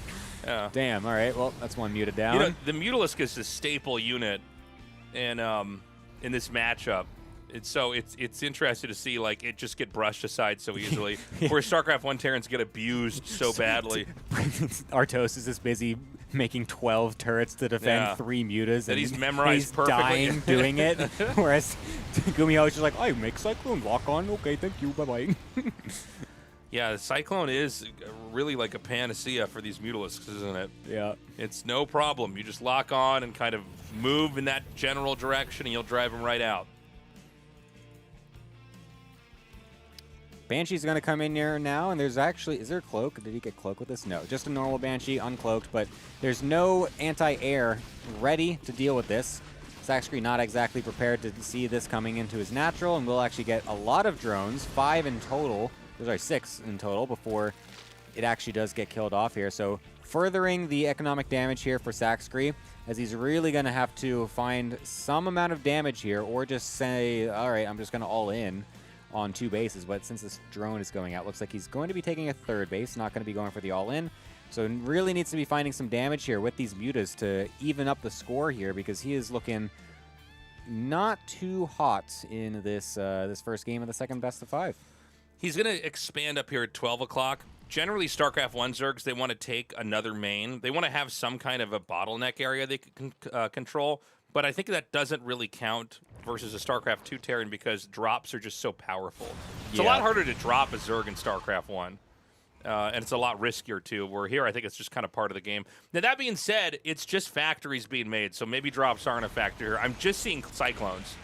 I did not imagine that this would be what we would have. I kind of thought it would be the same Terran composition we would have in a StarCraft 2 TVZ. But here we are. And the Firebats, the Hellbats, excuse me, are going to kill off this hatchery. No cancel. Yikes.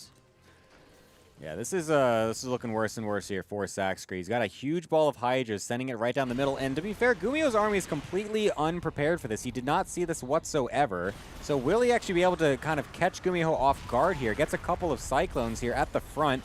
But look at that range on the locked-on. It's like so hard to actually get on top of anything, even though these Hydras are so fast. He's even going to get surrounded here now with the Hellions and the Cyclones coming from the top side and the reinforcing ones from the main here. This is looking like an absolute disaster for Saxer. And it is. Yeah, that's going to be a GG. That Cyclone unit, that's cool they put a Battle Aces unit in this game. That's yeah, man. Yeah. It does look like a Battle Aces unit. It is a Battle Aces unit. David Kim saw that thing that he made. He saw the Warhound and he saw the Cyclone from what he made in StarCraft 2. He's like, hold on, let me make a whole game about that. I can't believe that works that well against mutas. I guess it's like really self-evident when you see the units interacting, but yeah, you can just make Cyclones. That appears to be a bit of a problem. Yeah, I can't believe that he didn't even need turrets. The Cyclones were they're just so mobile. No, and most of that matchup for a StarCraft 1 Terran is just making turrets, like the whole time. Yeah. I've seen Artosis. And you're losing like half of the turrets. Like it's this crazy thing where you're just about to fall apart completely. Maybe 9 turrets. I should have made. Let's see here. Let me put the graphic back up here. I don't know what it is with my memory. I can never remember. Yeah, no, it's so hard. Dark versus TY is going to be next. This should be good. Saxery's already lost his game. So Team A is now 1-0 in the match 2 best of 5. Remember that Team B did win the last best of 5. So if you're wanting a super ace match, you're rooting for Team A right now. Look at my chat. Do you drink beer? This is a great this is a great series to have a great with. All right, listen, man. I'm not going to give you a breathalyzer right now, but let me tell you something. Don't drive anywhere tonight. Oh, my God. I put the lobby link in the wrong chat. All right, we're going to get into this next game. Oh, my God. $500. Upgraded. All right. Antabolic, have another shot. That's on me. Everybody in the chat have a shot. We're changing it up. Oh my God. Thank you so much for the generosity. That is so kind of you. Sick donation. Thank you so much. Thank you for giving Tasteless money and not me. You somehow have gotten a $500 donation every match. Yes. Wouldn't it be funny if that was me though? I'm just like I'm here on my phone. I'm like, okay, PayPal. I'm like, all right. What's the password for my second PayPal? I got to pay myself money again. Got to make myself look popular and strong on the stream. I got to make people think I'm doing all right. Really, it's a really sad secret I keep. What map is this going to be on? It's Oceanborn. Oceanborn. Okay. We're just waiting for Dark to mosey on in here. I don't actually know where he is. Dark, there's a second best of 5. Oh, he's right here. Okay.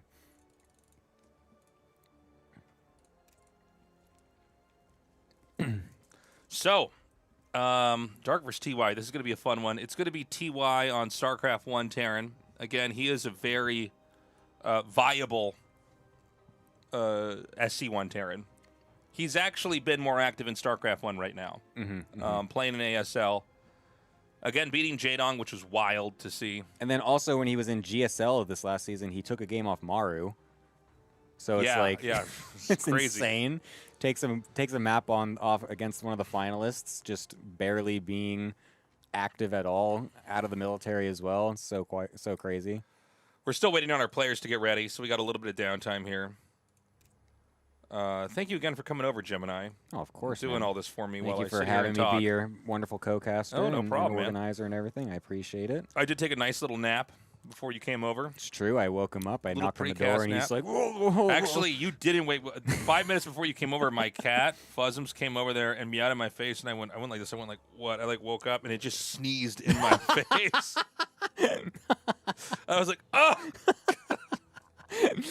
Oh, and then I kind of laid there with heart palpitations because I knew I probably couldn't fall back asleep in time to Fuzzums knew the schedule. He knew exactly what he was doing. Just like right in my face. I texted him you have that where beforehand. if you wake up and it's like, oh, like how much time do I have? I have 7 more minutes of sleep, and I'm just gonna lay here and have anxiety instead of just getting out of bed. Yeah. That's what I had. No, that's me like every single day, basically. Although normally I think I'm a better host when you come over. Normally you come over and I offer you water, and then I go, still or sparkling? I have done this. Yeah, no, he does this every single time, and I never say sparkling, and he always I asks just give me you the every option. time. I'm like a waiter. Yeah, okay. No, I appreciate that. That has hospitality, man. Tasteless knows how to. Oh my God, there's so many emotes in chat all of a sudden. Tasteless knows how to have a guest over his house, man. That's right. He's a nice host. It's true. Do you actually drink sparkling water? Yeah, I just drank one. Oh, that's what you're drinking? Oh, I hate sparkling water, dude. It's just like it feels so for weird. some reason I hated it, especially when I would do tournaments in Europe. You know, sometimes if the production company is good, they'll give you bottles of water that you have there, and I would be like open one up and I'd take a sip and it'd be sparkling water. I'd be like, ah, God. I don't know what happened. At about the age like 35, I started liking it, and I don't know why. That's so random. Yeah. What the hell? Yeah, no, I just feel it tastes so weird. It's like it's like you get the feeling of tasting soda without any of the flavor, so it just feels like you're just drinking like super flat soda. It's a little bit. Say it with me. Tasteless. Oh. I didn't actually realize what you were doing there for a second. Sorry. I don't know. Nice. I'm like, once a year I get to make this joke. No, I don't know why I like it now. I also like olives now, too. I was anti-olive. Now, any kind of olive. Green olive, black olive. Actually, I don't like them with pits. No, anything with seeds or pits inside is stupid. Did we figure this out? I got to get the seed out now? It's so dumb. It's a little mini game with your food. It's like so dumb. Or it's it's a terrible accident with your teeth when you don't know that the pit's in there. Oh, God, I hate that. Now, in this game, we've got TY in the bottom right, Dark here in the top left. Now, this should be a good match, I think. The fact that it's TY and Dark. I mean, Dark is this is the first time we're having Dark in the SC EVO matches, so it's kind of cool just to see him playing these as well. So he's going to be doing SC2 Zerg this time with TY on the Brood War Terran. So Dark, obviously, literally the reigning GSL champion, knows what he's doing with StarCraft 2 Zerg. TY being we think, just kind of the best all-around SC EVO player playing the Brood War Terran. So I feel like this has the potential here to actually be a crazy good game. And I hope it doesn't just end in 5 minutes after me hyping this up super hard. That'll happen. Sometimes I'm talking about how good this guy's macro game is, and I look down, I'm like, oh, he's doing it all in. I should look at the mini-map more often when the game starts. The two of these guys going up against each other, I agree. I think it's going to be a great match. By the way, Dark on Team Talon, all these StarCraft 2 players are getting picked up on all these major teams. Mm-hmm. This is in part because of the Esports World Cup. There's now an incentive for every team to have somebody from every game. Yep. Which is really cool. Yeah, no, StarCraft awesome. 2 is not the biggest esport. It's certainly not the smallest esport either, but I think there was a problem historically where one esport, or maybe one or two, would just kind of overshadow everything, and it would actually hurt the smaller esports. Mm-hmm, mm-hmm. Yeah, it's just cool to see so much sudden interest in all of these teams to pick up some of these players. I mean, Talon is just kind of a cool org in general. Their Valorant team is run by some cool people, and just the content they do. I mean, the fact that we got to do that little announcement video for them as well was super fun. Yeah. Something that you just don't really see with a lot of StarCraft 2 teams nowadays. So really fun to do that stuff. If you guys haven't seen that, you guys should all watch it. It's actually hilarious. Go look up the Talon esports Twitter and find the Dark announcement tweet. The video that we got to do with them was super fun. I also did, I think, like a 30-minute interview with Dark on my YouTube. Oh, yeah, that's right. Yeah. I think it was like 20, 30, 40, something like that. I don't. It was edited, but yeah, it was really cool to actually sit down and interview him for that. So, for the time being, I mean, look, not a lot's happened. It is going to be 3 racks play from our Terran player. He is getting 1 fire bat as well. Oh, I'm sorry. He's getting a medic. I thought I saw a fire bat somewhere. There is. Oh, no, there is. Okay. We got 1. Look, I love how tiny they look in this game. Because Yeah, in the StarCraft 2 model that this is actually, like, huge. Like, it looks like a Marauder in the campaign or whatever. Well, you can so tell the fact they that you can see didn't it's so skip tiny. shoulder day, but they didn't work out any other body parts. Yeah.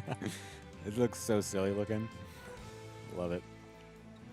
All right, we'll see how this is going to do. We got a Spine Crawler coming up. Roachborn is not even done. We got a lot of Queens, a lot of Lings. I feel like the Queens are going to be pretty decent here. That's the thing that we don't really have to take into consideration with Brood War Terran versus Zerg, is that Queens are just kind of good defensive units. Losing that Overlord has actually got a supply block, Dark, but, I mean, there's not that many Marines actually here, and with so many Queens, look, you can just kind of target fire the Marines down one by one. And yeah, look at that. There's no way this is going to work. There's, like, more Queens than there are infantry. Yeah. It's wild. Absolutely nothing there, except the single Overlord that was a little too far forward. 0 damage so far. Going to try to stim in a little bit towards the 3rd base, but again, the Queen's in position. We got Lings also to buffer a little bit, maybe go for a surround, but without Ling speed, they're not going to quite be able to do that, but Dark's sitting pretty. Yeah, he's looking really good. I didn't appreciate how you could just basically fight this with Queens. The Queen's range is so crazy that the Marines are actually the victim of the kiting for, like, the first time ever in StarCraft, which is kind of funny to see.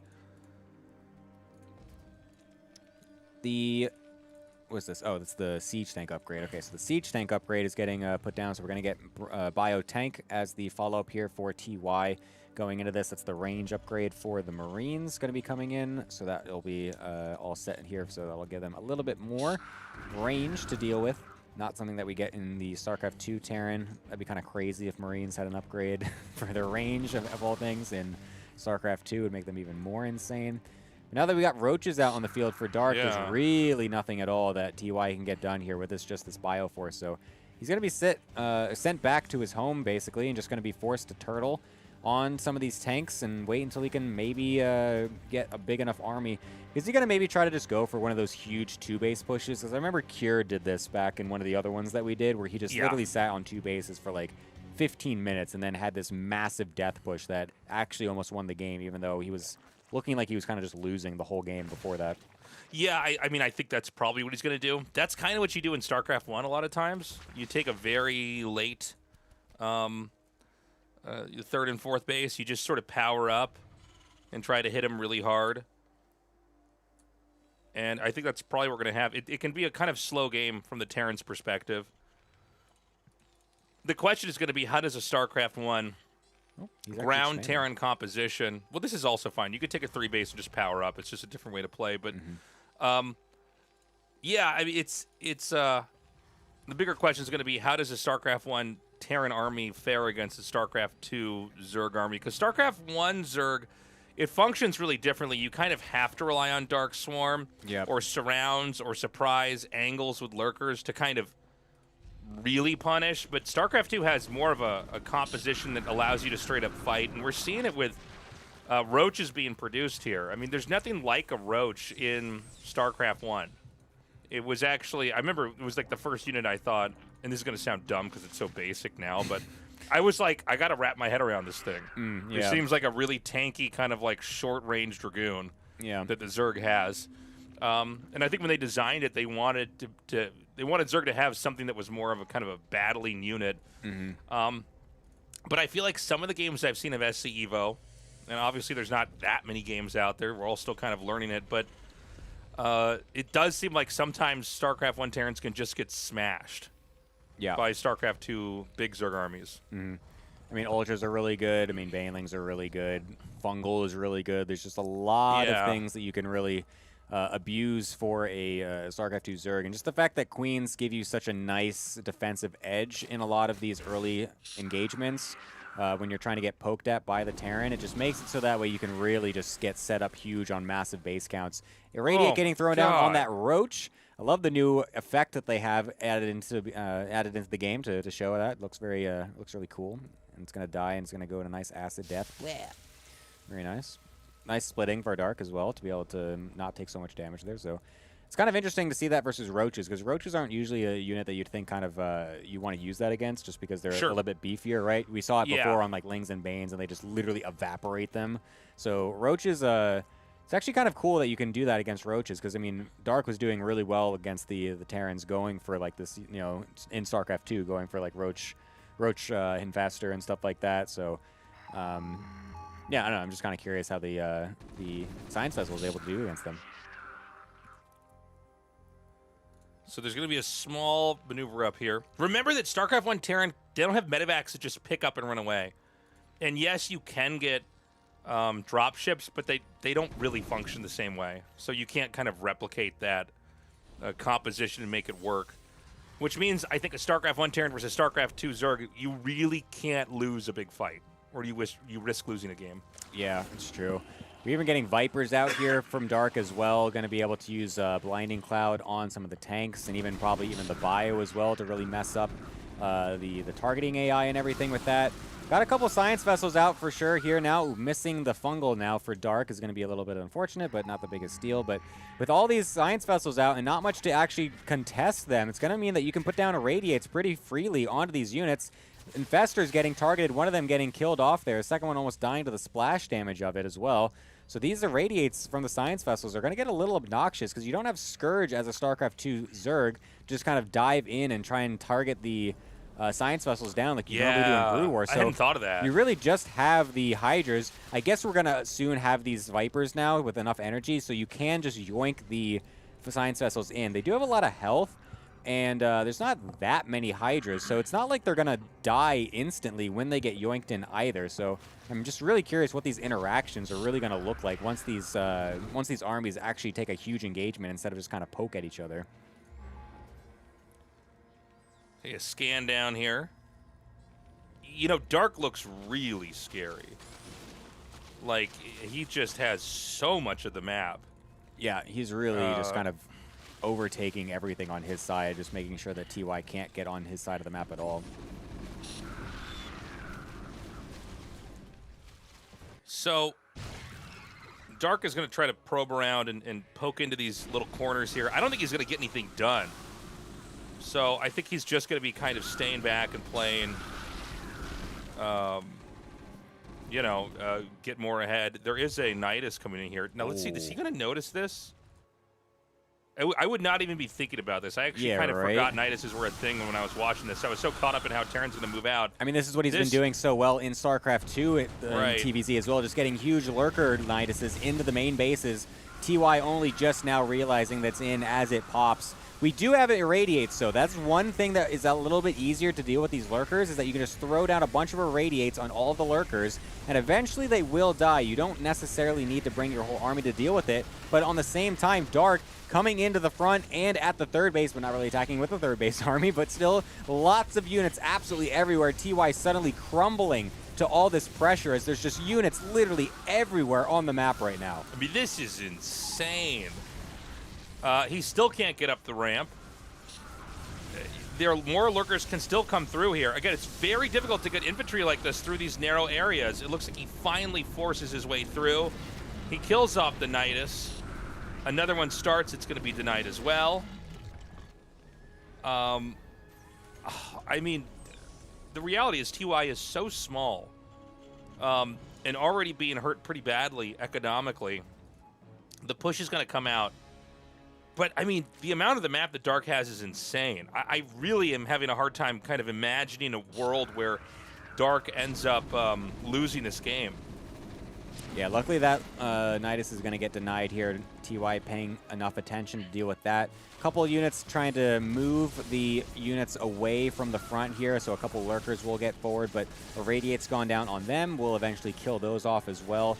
The interesting thing is that now we are just kind of remaxing as Dark on Hydras, and I wonder what that actually, if that's actually going to be good enough here against just a Bio and Irradiate comp from TY, because the army size is still pretty okay for TY. There's a lot of Science Vessels and can throw down a lot of Irradiates on top of those Hydras, and I feel like they might just melt if a couple of them do end up getting thrown down on some big clumps. And here we go, already starting to see that right now as a lot of those Hydras start to just absolutely disintegrate to these freaking, what are they, Irradiates. It's just absolutely incredible how much damage those do.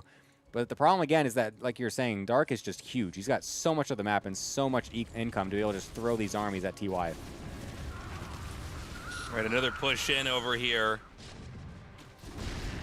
And I don't know. I mean, the tanks are pretty well placed. I don't see very many Marines in front of the last tank that's up here. It is a kind of thorny position to move through. But, you know, as long as there are tanks that are out of range of the Lurkers and the Lurkers can't advance any further, I think that maybe TY can actually hold. Yeah, I mean, there's Irradiates are doing so good that that front line of Hydras got evaporated, like I was saying. The Irradiate plus the Marine Stim plus the tanks, it's all that's left of the Lurkers, and they're slowly going to get picked off again by the Irradiates. There's so many Science Vessels. Look at this. How many is this? There's 12 Science Vessels on the map right now. TY forces that push back. He can't quite secure this forward position because it's just a little bit too difficult to keep his units split up here. And there's just one Lurker actually getting some pretty decent shots on this Marine Ball here. We'll be able to run away there. But, I mean, this is getting a little bit difficult for Dark to actually push in. I think he really needs to do more of these Nidus plays to really try and split up the army, because going for this huge frontal push is actually not going that well with how many Irradiates are out on the field. Oh my god, onto the choke point as well, as they're getting huge splash damage on all these Hydras. It's so hard to go up to these chokes as the Zerg player here. Yeah, you can see that if there's enough vessels and even just a couple of tanks, it's kind of hard to advance that position. But when I look at this big picture, I think what I worry about here for Terran is that Terran is not really doing anything to the Zerg. And, you know, we talk about TVZ and StarCraft 2 a lot about, like in this map, as an example, you could cut this map in half diagonally from the top right to the bottom left. And, like, yeah, Zerg might run out of bases here, but maybe Terran, and if it's StarCraft 2 for StarCraft 2, maybe Terran can catch up and take their whole side of the map. I'm starting to see a world where maybe Dark even starts to expand to the bottom here. By the way, another Nidus. Is TY going to notice? Yeah, there's a big fight going on in the middle of the map here, which is distracting TY just for a little bit, but it looks like he is sending stuff into the main base as he does realize it. Will finish the Nidus, but I don't think anything's even loaded up, so it will not really be able to get any much out here. Just a couple of Lings, so they just die one by one. Never going to have Lings come out first, man. Yeah. Going to have a Nidus. A bit unfortunate Get there. Something tankier to come out and draw the shots away. Well, I mean, this is turning out to be a pretty dramatic game. The Vipers are using the StarCraft 2 version of Irradiate onto the Science Vessels. How do you like that? A little bit of taste of their own medicine here. I like the dying animation that they have as well added into there. These modders have done so well with these models. It's actually crazy. Yeah, they put a lot of love into this, man. We've got Terran stimming and moving out. This army is huge. I don't think Dark can actually fight this army. Well, let's see. I mean, this is the first time we've actually had Terran on this side of the map, maybe since the very beginning where we saw Queens kiting Marines. But, I mean, this is starting to do a lot of damage. There's a lot of infrastructure, a lot of tech right here at the natural. Lurkers are scrambling to go back and try to help defend. Oh my god, there's just Irradiates and Blinding Clouds everywhere. It's like so ridiculous, all these freaking effects all over the place. Lurkers coming in from the bottom to try and get on top of this Marine Ball. And they're going to be able to get on top just a little bit here, but oh, now that the Irradiate energy is actually gone as well, it's going to allow these units to really kind of push forward and combat this. There's still a couple Lurkers ransacking this third base as well from TY. This army is just so weak from everything. There's like only medics here. There's only a few Marines really, but they're still getting some damage done. The supplies in general are also so insanely even after all this. What a scrappy, ridiculous game this is. Yeah, back at home for TY, though, I mean, he's lost his base just outside of his main. It looks like he's basically on 3 bases. He is pushing out. He's doing a lot of damage.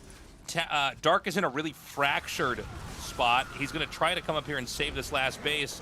At the end of the day, It's going to be a dark victory. I think long term there was really no way for TY to match the growth that we saw that Dark just had there. No, that was a great game. I think the counterattacks constantly out of Dark was what really did it there, because if he wasn't actually sending off those lurkers to the third base and stuff like that towards the end, I think TY actually just busts him, because his army for that time was actually super strong and really big, and just getting irradiates on top of everything was doing really well for him. Dark was like super split up. He was losing bases here and there, but destroying the economy from TY as well at the same time made it so that way he can actually just barely scrape enough units in to be able to defend initially, or finally at the end there. So yeah, really close there at the end though for Dark and TY.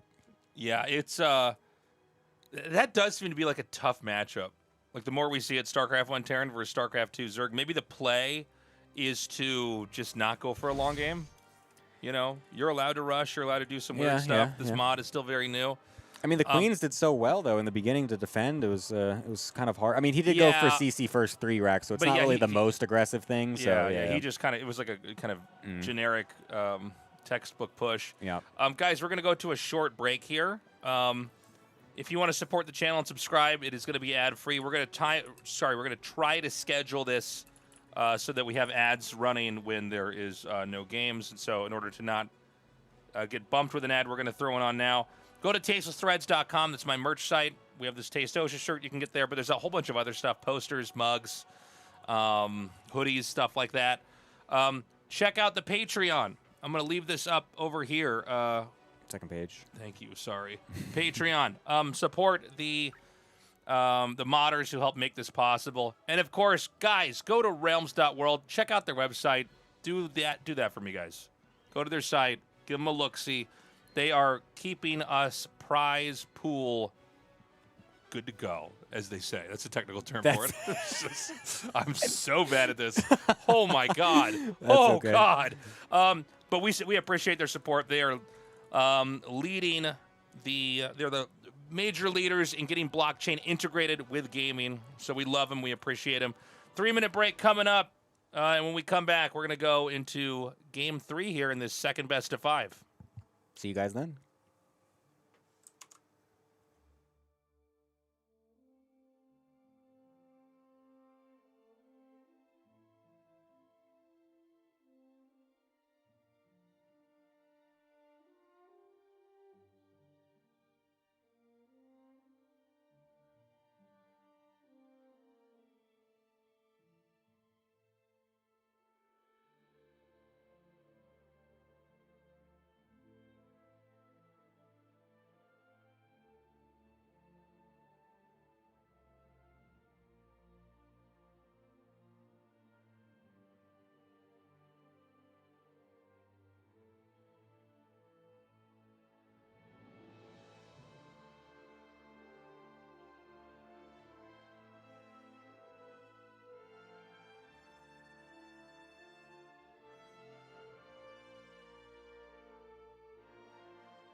And we're back. Hello, hello, hello. Hello, everybody. It has been such a great event so far. You can see our lineup that we've got right now. By the way, special thanks to Caster Muse for making these great graphics for us. Yeah. We are right now going into Game 3, MC versus Classic. I'm so hyped for the PvPs, man. I love the PvPs. I have had a lot of fun with these PvPs. It is, let's see here. The game, wait, so why am I confused now? Gumiho Saxer. 2-0. It's 2-0 for Team okay. A right now. So it's going to be MC Classic. Yes. And God, I hope we get to see Hyun MVP. Oh, my God. Please. I hope. Please, please, please, please. Please, Gamer Gods. Gamer Gods, give us please MVP. Please smile upon our tournament, Gamer Gods. And we're waiting for everybody to get into those games. Get into that game right now. Shout-outs to Indy as well. Casting this in Polish right now. And, yeah, I think looks like we're actually basically ready to go. It's going to be MC over here on the StarCraft 2 Protoss and Classic doing StarCraft 1 Protoss. Yep. So, yeah, I think PvP's been maybe the most interesting mirror matchup that we've had. Yeah, I think so. It's just like so interesting how the two styles clash with how aggressive the builds are and how various they actually are as well when it comes to StarCraft 2's side of things. Yeah. And so just the interactions are very interesting here. And, I mean, Classic is the one coming in as the Brood War Protoss here, and MC being put on SC2. So this is extra interesting for me because I feel like, so far it's been the StarCraft 2 sides have been doing extremely well. And so now, especially for this one, yeah. And so now MC being the one on the SC2 side, but being the person that is not up to date with the general normal SC2 meta, what's going to happen here now with Classic being someone who's very well versed in what StarCraft 2's PvP looks like right now. Yeah, on top of that, you know, it's true in StarCraft 1 PvP, like Dragoon, Reaver is just, it's hard to not go for that. It just makes too much sense. Yeah. I think it's still true for StarCraft 1, PvP versus StarCraft 2, Protoss. I mean, it's just, so I think almost 100% we're going to have that. But I do think DTs are not out of the question as well. We still haven't seen any DTs in any of these games. Yeah. It's so wild. I feel like it would be so good because no one's going robos in these PvPs and no one's going for super fast detection in general in some of these games. I don't know, man. I think maybe we just like the DTs too much. I don't know. I've had this before where Toast and me like decide that there's like a way a matchup's supposed to work, and we just keep talking about it, and we go through a whole tournament, and it's like, well, they never did it, so either we're geniuses and we should get out of this casting thing, or they know something and we don't. Yeah. All right, top left of Retro is going to be the red Protoss as the StarCraft 2 Protoss as well. It is going to be MC. Bottom right, playing Brood War Protoss, it is Classic.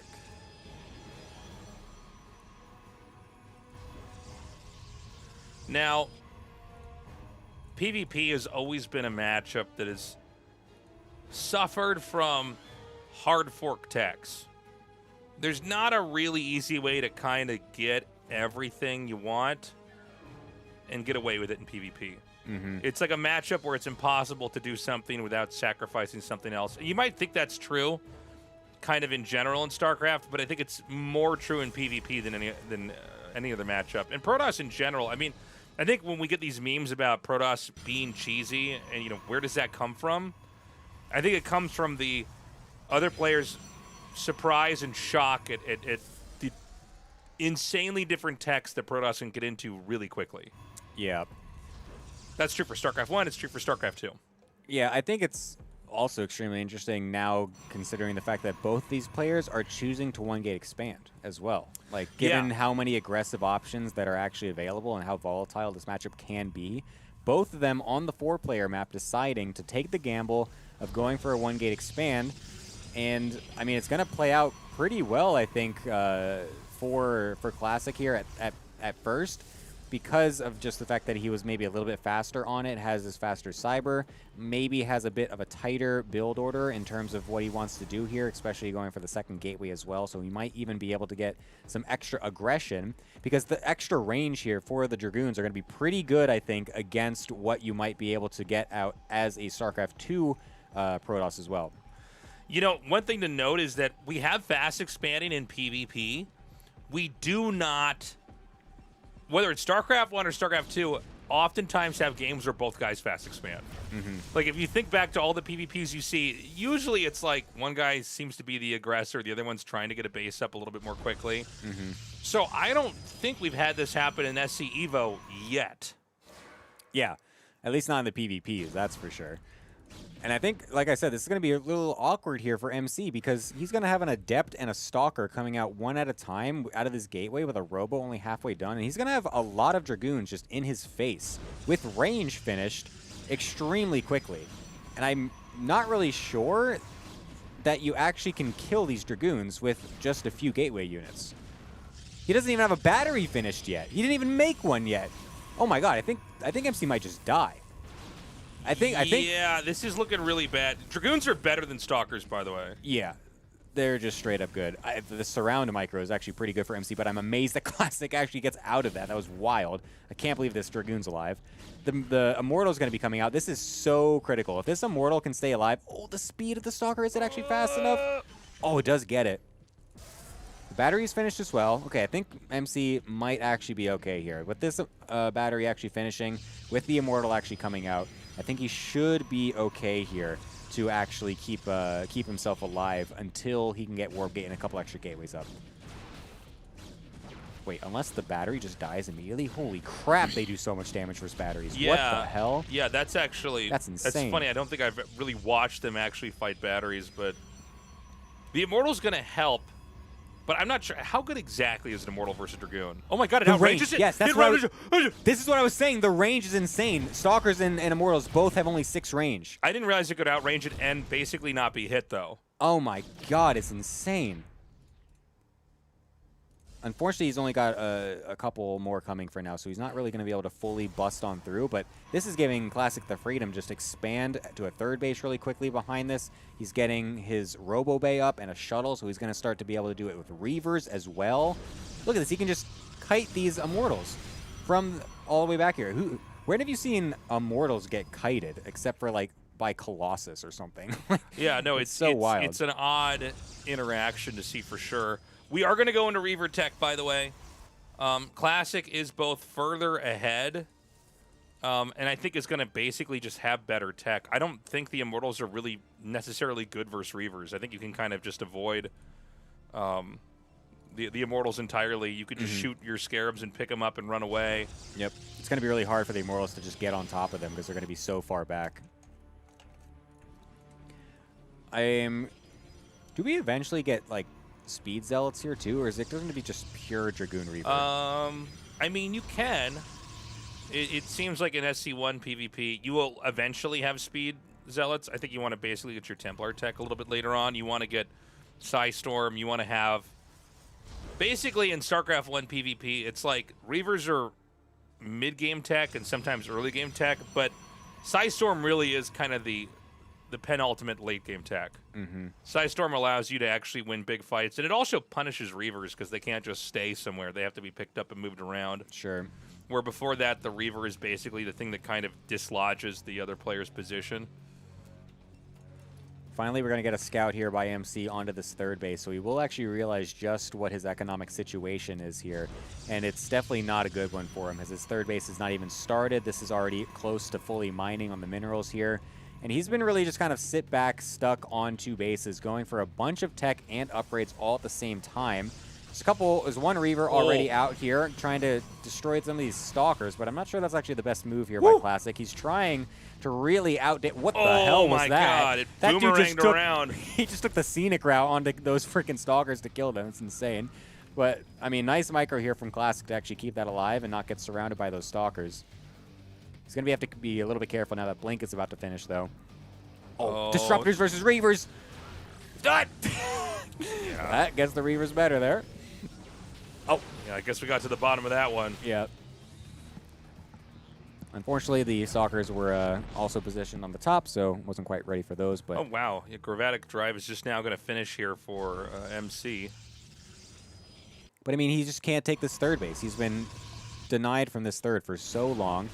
Dragoons are going to find these Stalkers out in the front here as well. And again, the range of these Dragoons are so... Actually, he's just going to dive in. God. I don't necessarily think this is the correct idea. Well, he's going to thin out the Immortal number, but you could see it didn't work out, I think, as well as he had hoped. Yeah, now there's actually Disruptors here as well for MC. Could maybe even flank these Dragoons. Oh, my God. They're actually not quite fast enough. I think if you could get them set up correctly, you could just win that. Yeah. Is this basically everything that Classic has? No, he's got some more stuff back at home. He's got a lot in production. He does have a Reaver, and he does have, again, a lot of economy here to fully replenish all these forces. But, I mean, that was a huge misstep. I really think he I think he both misutilized the advantage of what Dragoons have in that engagement and just didn't realize that Stalkers and Immortals still do a lot of bonus damage to Dragoons as well because they are also armored. So now this is actually going to be really awkward here as we have the Disruptors actually misfiring both, completely going past all of the units of Classic, and that's a lot of the firepower for MC. Blinks on top, though, will be able to snipe these things down, but with the probes and some zealots coming in as well, it's going to force MC back just a little bit, and I think Classic will just barely be able to hold this until the next warp in at least. I got to say, I'm kind of stunned at how well that fight went for Classic. It looked like he just almost didn't have anything at all. Yeah, I know. That was like really knife's edge right there. The blink-in made it really close. I think if any of those two Disruptor shots hit, then I think that actually can swing towards MC really heavily right there. But unfortunately, totally whiffed on them, went far past the army, didn't refocus, fire them back towards the Dragoons, and does not get the value out of them there. Does he have any left? No, he's only got one in production right now, so he lost those Disruptors as well. So now this economy from Classic is really going to start to kick in because now he doesn't actually have the army disparity from losing those units randomly in the middle of the map from the misjudged attack. And now he's just got everything slowly coming in here as well with multiple Reavers. This is going to start to swing towards Classic's favor really heavily, I think. Okay. War Prism's going to fly in here. Stalkers are going to be a bit of a nuisance. They can't cause any of the kind of devastating damage we saw from the Reaver, but this will draw Classic back a little bit. Classic is expanding into the bottom left, by the way. I mean, it's getting a little bit out of hand here. But, you know, that little move with the War Prism, it was a moment where MC thought maybe he's got some kind of an opportunity to come in here and hit the third base. Didn't work again. I do worry that just big picture, MC's going to get too far behind. Yeah, I mean, his third base has been mining. It does not even have full saturation either. He's just kind of been super behind on the eco. You can see it's got double arrows pointing towards the bottom here for Classic side. So the econ is sick. Oh my god, the flank of the Reavers forcing the Stalkers to blink back into the Reaver shots was kind of sick. Unfortunately, the splash damage didn't end up doing all that much, but he actually saved both the Reavers as well. Just a nice overall slick micro move by Classic right there. I love that setup. I mean, that was beautifully done. By the way, we have games where people will make like 2 shuttles and Reavers in StarCraft 1, but it's really hard to pull off. I think it's not hard to pull off in SC EVO.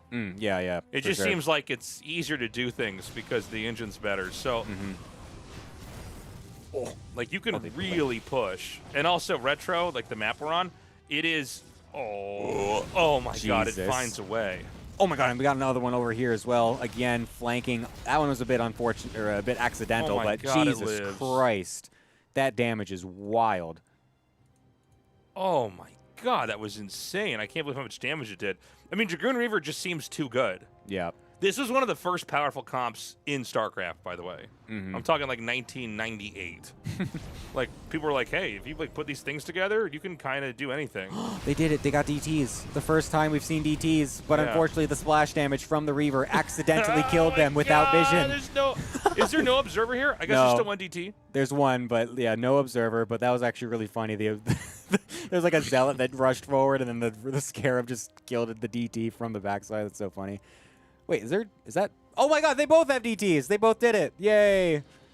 They finally did it. We asked for DTs, and they both decided to do it. It's funny. I mean, you know, when you see this many shuttles and Reavers being made, and of course they're just that strong, a DT is going to be able to punish.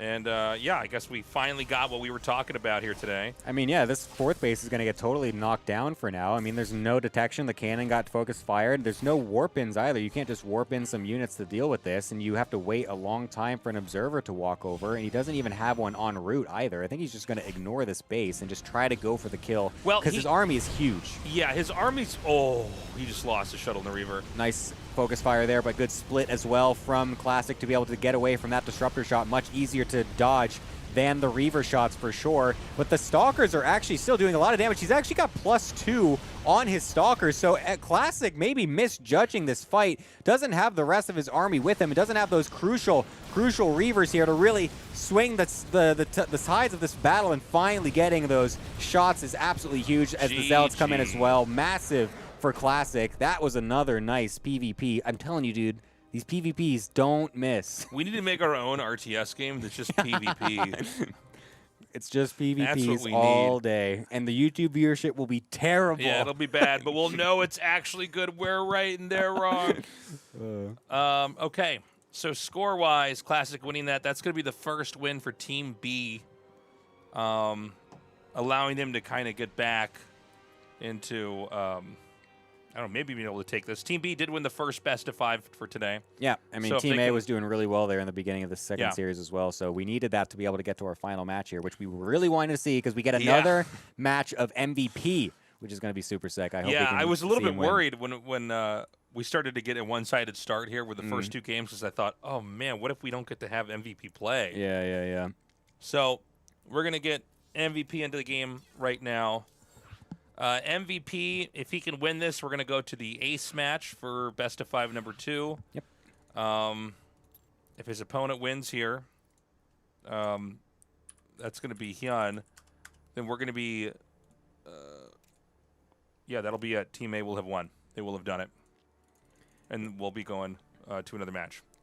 Yeah, this one's going to be kind of interesting because obviously both of these players have not been active in StarCraft 2 in a very long time. Right. Hyun a little bit more so than MVP. Did play through Heart of the Storm, and I think maybe even a little bit of Legacy. I can't remember exactly, but MVP has definitely been the most inactive out of all these players. So, but in general, they've both not really been playing much comparatively when they used to. So to have these two be playing against each other now, with now MVP being switched back over to Brood War, I'm a Terran that I think is going to be a little bit better for him if he wants to keep going for that mech play, because StarCraft 2's mech I think is going to be a little bit harder to make work, but Brood War mech is definitely where it's at. Yeah.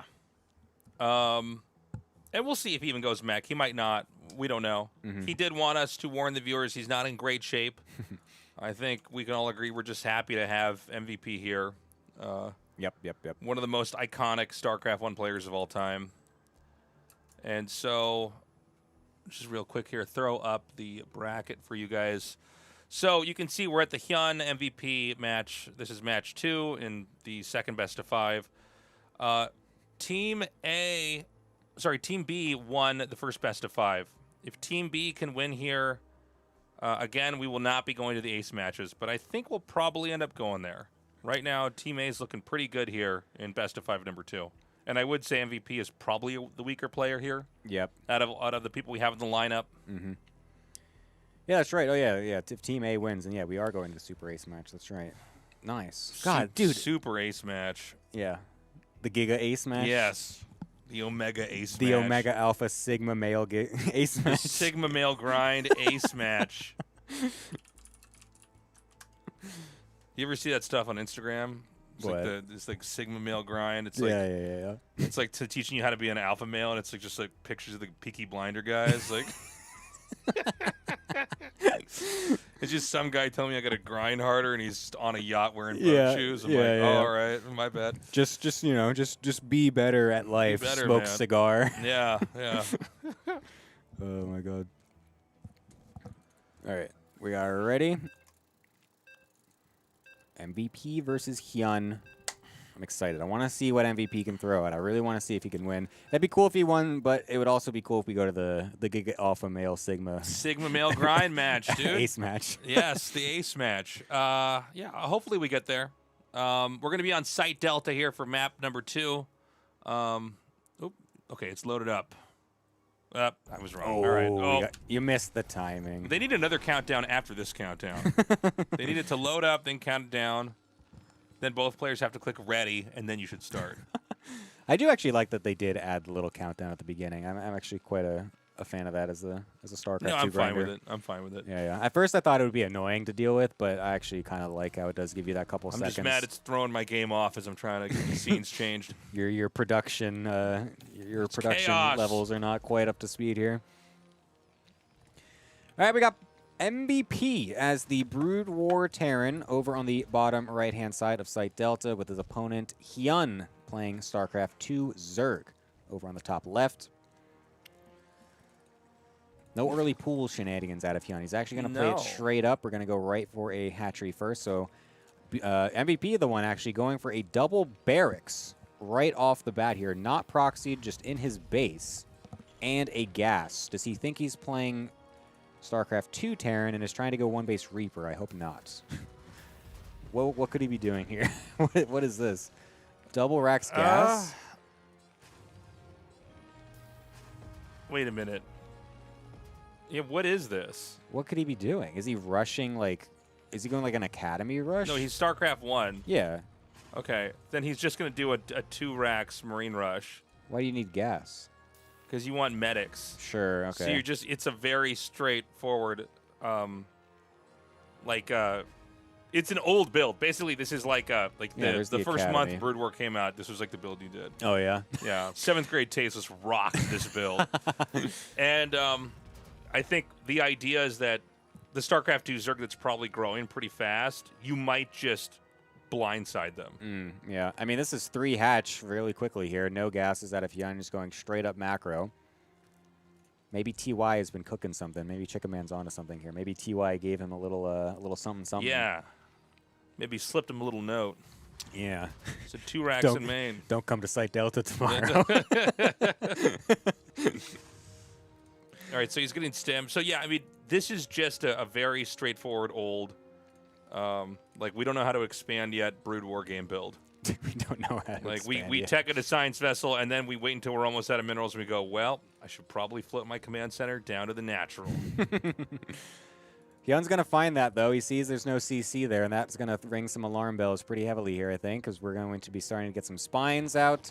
I wonder if Hyun realizes just how good queens are in StarCraft 2. I don't remember if he was around when the full-on mass queen styles early on were. I can't remember exactly. My timeline's off. But I feel like a couple of queens, a couple of lings, a couple of spines.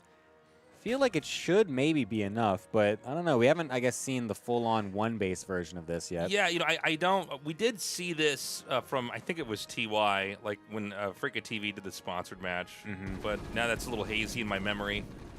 But, I mean, the real dilemma for Zerg is there's 2 different spots you got to defend. Yeah. The concern I have is that if this doesn't work, what are you going to do? Yeah, because, I mean, we're just going to stim up here, and as we can see, the queens are already a bit troublesome to deal with. The Firebat's also going to get surrounded by some slow lings and get killed off. And that's it. That was the push. That's all we got. That's been my favorite part of the tournament today, was what we just saw there. Unlucky. Well, this is bad, guys. I mean, you can try to make some more infantry, but I think the counterpunch from Zerg could be devastating. The thing is that there's no gas, though. There's actually only 2 geysers only being made right now, so Hyun actually has no real way to counterattack right now, and he's only going to be able to just defend with lings, slow lings and queens and some spines. So, because of that, MVP will at least have room to breathe back at home and be able to get whatever transition he wants out. So he's not really going to die yet. It's just going to... It's going to be a bit of a slow burn, but he at least gets the option to go ahead into whatever he wants uncontested. Yeah, here's my take. Roaches are going to be so beefy, so tough, and he's going to have such a good econ engine behind this. I feel like you couldn't stop Roach Ravager. Yeah. I think that you're going to be able to fire up onto the high ground, blow up the tank with the Ravagers. The Marines are going to be, it's going to be rough. If not, in my in my opinion, again, we don't know this game, this mod yet that well, but it just seems like you don't have a lot of recourse. Maybe he could make like 2 or 3 bunkers and try to hold this. Yeah. But it does feel like you just have a really easy counter rush here. He's going to get Ling's speed behind this. Probably the idea is that you just have a bunch of roaches that hit, and then Lings just reinforce, and the Lings are tanking while the roaches deal the damage. Mm-hmm. We have, okay, there's the siege tank upgrade getting thrown in here as well for MVP, so he's going to have that all set up. Did not forget about that, which is good. That would be a tragic upgrade to forget about. Yeah, well. It's actually getting a dropship, which is kind of interesting. Yeah, you know, the dropship play, I mean, I guess you got to try something, right? Mm-hmm. And maybe that would be a good move against somebody who's actually trying to push you. You want to try to get in there and just make them stay back, make them stay home. We are getting to that inevitable Roach Ravager Ling rush, by the way. We're building up to that moment. It might be better to get a Science Vessel, though, earlier on. I mean, when you get tech like this, anything you get, you're giving up getting something else. This is the first time we've seen the dropships as well. Does it have a little, like, puppy paw on the top of the thing? That's the decal that MVP has enabled. Okay. Same. Let's see what is. Yeah, Hyun's got this thing. So he's got the little puppy paw. You're right. Now, he's going to try to drop here, but I would imagine that this probably can't do much just because queens exist. And then, again, the sheer power that Zerg has right now. Now, we can look at the situation and see where Terran is and feel bad for StarCraft 1 Terran, but he did choose to go 2 racks, guys, versus Zerg that win 3 bases. Yeah. Okay? Yeah. These decisions that happened early on in the game are rippling through to the late game, and we're seeing it now. He's going to get a little drop in here. He does take out some workers, not bad. Problem also is that he doesn't have boost on this dropship like you would have a medevac, so it's actually kind of hard to really do any kind of or to go around the bases very easily because, yeah, as we can see, Queen's getting on top of that, will be able to kill it off right away. Oh. Unfortunately as well, Hyun getting into the natural here. MVP not aware that this army was actually sitting on the right side in wait here. The rest of his bio is sitting over on the left side, and that's going to be that. Unfortunately, MVP, a little out of practice, but he gave it his best, and we appreciate him for that. There's this YouTube channel that you can watch, and it's like 2 guys making food from the 1600s. And they're like, this is how you brewed, like people brewed beer, like in, you know, the 1500s. And like, this is what they ate back then. That build that MVP did, that was like that, okay? It's like, this is what we did 25 years ago in StarCraft 1. It was cool. If you do it now, it would kill you. It's not good for you. But it's neat to see. So MVP dies out there. That is going to give us a 1-1 score. Yep. So we're going to go to the ace match.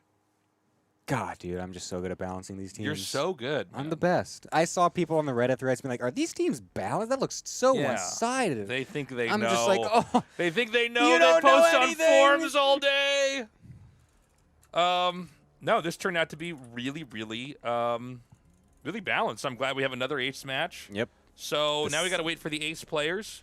Should we run a little little break? A little break-a-rooney? A little break-a-rooney while we get there? Yeah, we could. A little brick Brock? A little brick Brock? Brick Brock? Guys, we're going to run a break. So we're going to run some ads. We're going to put up the Patreon. God, I'm so bad at using my stream deck today. Thank you, this one. There we go. Check out the Patreon. Support the mod. Go to tastelessthreads.com. Check out my merch. We've got a lot of great stuff there. Go to Loot Realms. Use the command Realms in the chat to check out our sponsor. They have been supporting us. They've been fronting the prize pool, which we greatly appreciate. And is that everything I got to plug? I think that's it. Yep. All right. Great. Ad coming in, guys. We'll see you in about 5 minutes. Bye-bye.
We're back.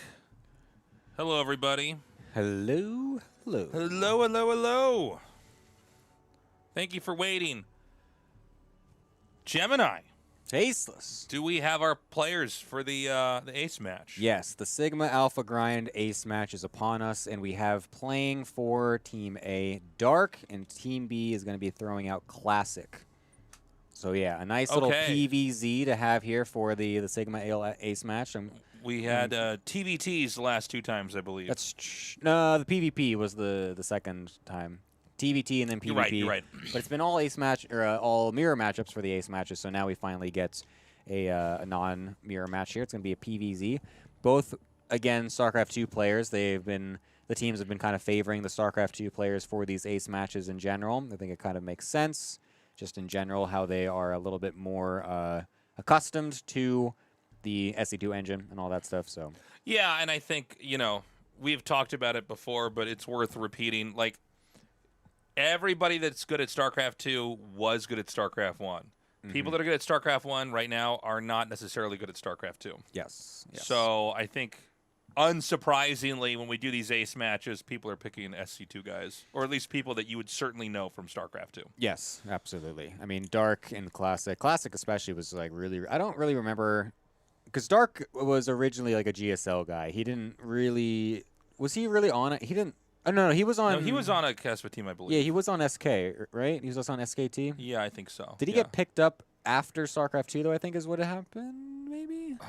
I can't even remember. It's been so long. Yeah, it's been a long time. Because I know Classic was playing Brood War and then switched over, and it was like he was on Sol or whatever. He was on STX, right? And I think Dark was...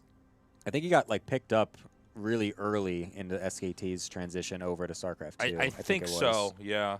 He was like in with Boxer or whatever. And it was a weird time when StarCraft, when the Kespa guys were actually going to switch into StarCraft 2, because it was just not clear or obvious at all, including with Danamy knowing rumors of who was going to be good, who would actually turn out to be good. Yeah. Yeah, it was Slayer's Dark. Oh yeah, that's right. Because I remember the he was on Slayers. Yeah, because I remember the Boxer thing. Because he was like. He was like there was something with him and Boxer like that was like really. But that's why you thought SKT, because Boxer was an SKT. No, that was a weird time in history because things started happening really fast, where we had all these Kespa guys switching over, and like some that you'd think were really really good, that turned out to be completely unimpactful, and then some of the guys that we talk about today who are like a big deal, like Dark, were just not a big deal at that moment back then. Yeah. So it was really kind of funny to see that a lot of the people that were good at StarCraft 1, when everybody was competing, didn't play much of a factor in who turned out to be on top in StarCraft 2. We're just waiting for Classic. He is in a replay for some reason. So hopefully he'll be There's no rush out of that. But yep. So the way this works is we're going to do a best of 3. Each side picks StarCraft 1 in one game, and then StarCraft 2 in the other game, and then we do a coin flip. If we get to a game 3. Yeah, and then the winner of the coin flip can pick if they want to do StarCraft 1 or StarCraft 2. Right. There's just no other way to really do that, so that's how we're going to do it. Yes. And yeah, we're going to do all 3 of the Brood War reported maps as well for the ace match to make it nice and interesting. Yeah. So we're going to be doing Fighting Spirit first. We haven't gotten any Fighting Spirits just yet because those were... Did we? We didn't do any Fighting Spirit. Not today, right? no. Yeah, that's right. So yeah, we'll be doing Fighting Spirit, and then we have the other 2 as well, Polypoid and Retro, so we'll be getting those. None of the StarCraft 2 maps. We've been seeing enough StarCraft 2 maps, the last ones as well. We had not as many Brood War maps, so we're trying to filter all those in to get as much games on those as possible. This is a attempt by a lot of the map makers to pull more StarCraft 1 people into the mod. The challenge in Korea has been getting people into the StarCraft 2 engine to try this out. Yeah. StarCraft 1, everybody has in the country. I guess SC2 is free now, so you'd think it wouldn't be that hard. All their computers are still so bad they can't load it. Yeah, they're all they're all toasters playing StarCraft 1. They're all I didn't have Windows 3.1. Yeah. I never had to upgrade my computer. I've been playing StarCraft 1 this whole time. What the heck? Yeah, I just load up DOS and go right into my game. StarCraft 2's crashing my whole computer when I try to boot it up. What's wrong, guys? No, it's a funny thing. Like, as I get older, I've heard people talk about this like in business. Like Amazon has that whole buy in one click. and that like creates what they call as little friction as possible. Yeah. That's what you also want to do, getting people into your game. Mm-hmm. And so the current friction right now in Korea is, well, you got to get on StarCraft 2. It's not in StarCraft 1. I know you're playing StarCraft 1, but if you want to play this, you got to be in StarCraft 2. Yep. But yeah, I mean, I've been loving this mod. Again, props to the modders out there for making this. You know, I was thinking about this a while back, but like truly most of the great games that we play nowadays are mods. Look at Dota with Dota 2, and then League of Legends obviously is kind of a carbon copy of Dota. CS. Counter-Strike was a mod of Half-Life. Yep.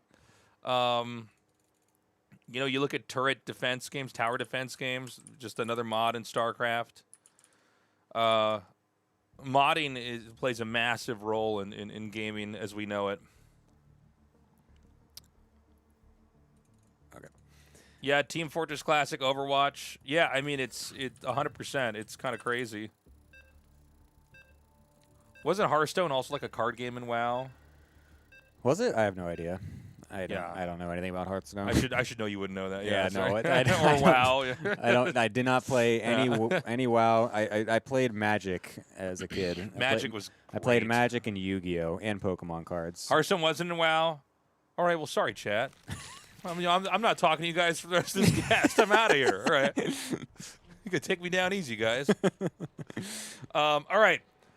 We are in our game now. This is it. This is the final match. It's going to be a best of 3 with Classic versus Dark. Dark in the bottom right, Classic in the top right. Fighting Spirit will be our map. First time seeing Fighting Spirit today.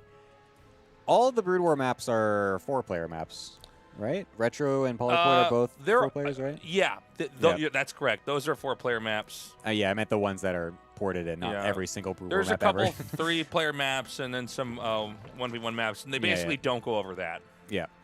So yeah, we have only for the Brood War maps 4-player maps added in here from the SE EVO guys. So a bit of a different swing compared to StarCraft 2, since we've pretty much banished for 4-player maps. We've banished them to the Shadow Realm. That's right. Don't play 4-player maps ever anymore because we don't like dying to unscattered 12 pools and PvZ and things like that. So not the case here in Brood War. So we're doing some 4-player maps for fun, and I mean, it's fine, I think. Stormgate's doing that, too. They're adding some 4-player maps and stuff, playing around with that. So They should. I think they pumped the brakes a little bit too fast with the StarCraft 2. Like, we can't have more than 2 spawns on a map.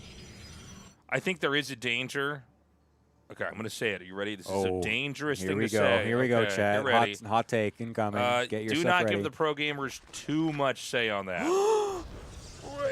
Tasteless! Tasteless? No, you're not supposed to say that. No, pro gamers are everything. No, I really think that it's a little bit better if you have people that are not.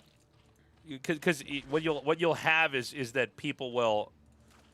It's like an incentive thing, right? Like they're like, no, this has to make it fair. This has to. The game's gonna be played a certain way, and what you want is to have. By the way, 3-hatch Hydra here. Yeah. You want to have maps that basically challenge people to come up with new stuff. And if they suck, you get rid of it. I'm not saying keep an awful map in there forever and torture the viewer and the player, but I think it is good to kind of force players to adapt and figure stuff out. And I think it brings out new play style and new ideas. And here I am, Mr. Standard, just wanting to play the same build in every matchup and well, not having to think about anything. No, here's the reality, too. When I ladder, I only want to be on the same maps, too, okay? It's not like I'm forcing myself to learn these new maps either, guys. But I'm just saying, when you're playing for a living, I think we got to have the thing be hard. But no, literally, man, if you looked at my last just StarCraft not practicing what streams, you preach I'm at like, all. yeah, I'm like, well, I'm just going to never not have Fighting Spirit checked here. All right, we got a couple Lings sneaking their way into the natural here. We'll be able to get a probe, not 2, so pretty nice little opener there for Dark, already getting a little bit of damage there. Adept getting into the main base here, though, of Dark as well, and that's going to net him 2 drone kills and forced spore cancel as well, so that's a bit annoying. We'll also get the scout on the 3-hatch Hydra here. So Classic should be fully aware of what's actually happening. We do have the Oracle, not proxied this time, but we do still have the Oracle, which is, I think, just a total staple of this PvZ matchup when it comes to playing against Brood War Zerg, because there's just really no easy way to actually defend against Oracle harassment. But this time the Hydras and Lings are going to be out on the map pretty early. There's not going to be any glaives this time compared to the last time we saw this interaction. So we'll see, can this actually bust through? Because Warp Gate's not finished. This is hitting really early. They really like this 3-hatch Hydra stuff. We just keep seeing it. Again, probably one of the best builds in the StarCrafts, but you know, we've seen StarCraft 2 Protosses, especially in the Tasteless Time Warp, stop this time and time again. The Oracle's going to ignore this. He's going to try to find damage somewhere else. He's just trying to go across the map here, going to try to get some worker damage, it looks like. He's trying to kind of target down this Cyber Core to kill it off before Warp Gate finishes, and if he does that, that would be huge, but luckily the Micro from Classic has been pretty good to continue to bait the Hydras in and out to not know exactly what to target for now. So at least he could target it down so that way there's no more Adepts that could be made or no more shield batteries. But it seems like the overcharge healing is also just very good here for the batteries, and it's going to make it hard to actually just bust down these Adepts one at a time here. The DPS not quite strong enough, but now the energy is a bit gone here. Maybe going to try to be able to get on through. Will be able to start killing off some of these Adepts, but more and more start to get warped in. And with 2 Oracles, also 3 Oracles, also looming on the horizon here, it's going to be really risky for Dark to try and dive any deeper as he's going to head his way back on home. But then the Oracles do get on top of the Hydras, will start to get focused down, and I guess that many Hydras actually are pretty decent against those Oracles. And now with the reinforcements as well, was this an overextension by Classic? Yeah, this is looking really scary. The Adepts can shade back inside. The batteries basically are empty. And so the Cybernetics core is going to go down. And that means no more Stalkers, no more Adepts. He can only make Zealots. I don't think Zealots are going to work it here versus these Hydras. There's so many now. All these batteries are so low. The overcharge is ready, so he could throw that down whenever he has the energy, which he does actually have. I think he's just, I'm sure what he's waiting for, actually. He kind of needs that energy to really start to heal up some of these units here, because these Hydras are still not really dying. There we go from the overcharge. We'll get targeted down, though, by Dark and instantly, and that is going to start to get really difficult now for Classic. He's still got a ton of workers alive because the Oracle is over here. Actually, we'll start to be able to kill off some of those drones now, but there's still so many Hydras here in front of this army. I mean, it's like he's barely hanging on. Surprisingly, the Zealots are starting to work just because the Hydras have to kite. And the Zealots can pretty cleanly move up and get in the way. More Hydras are coming. These get sandwiched a bit.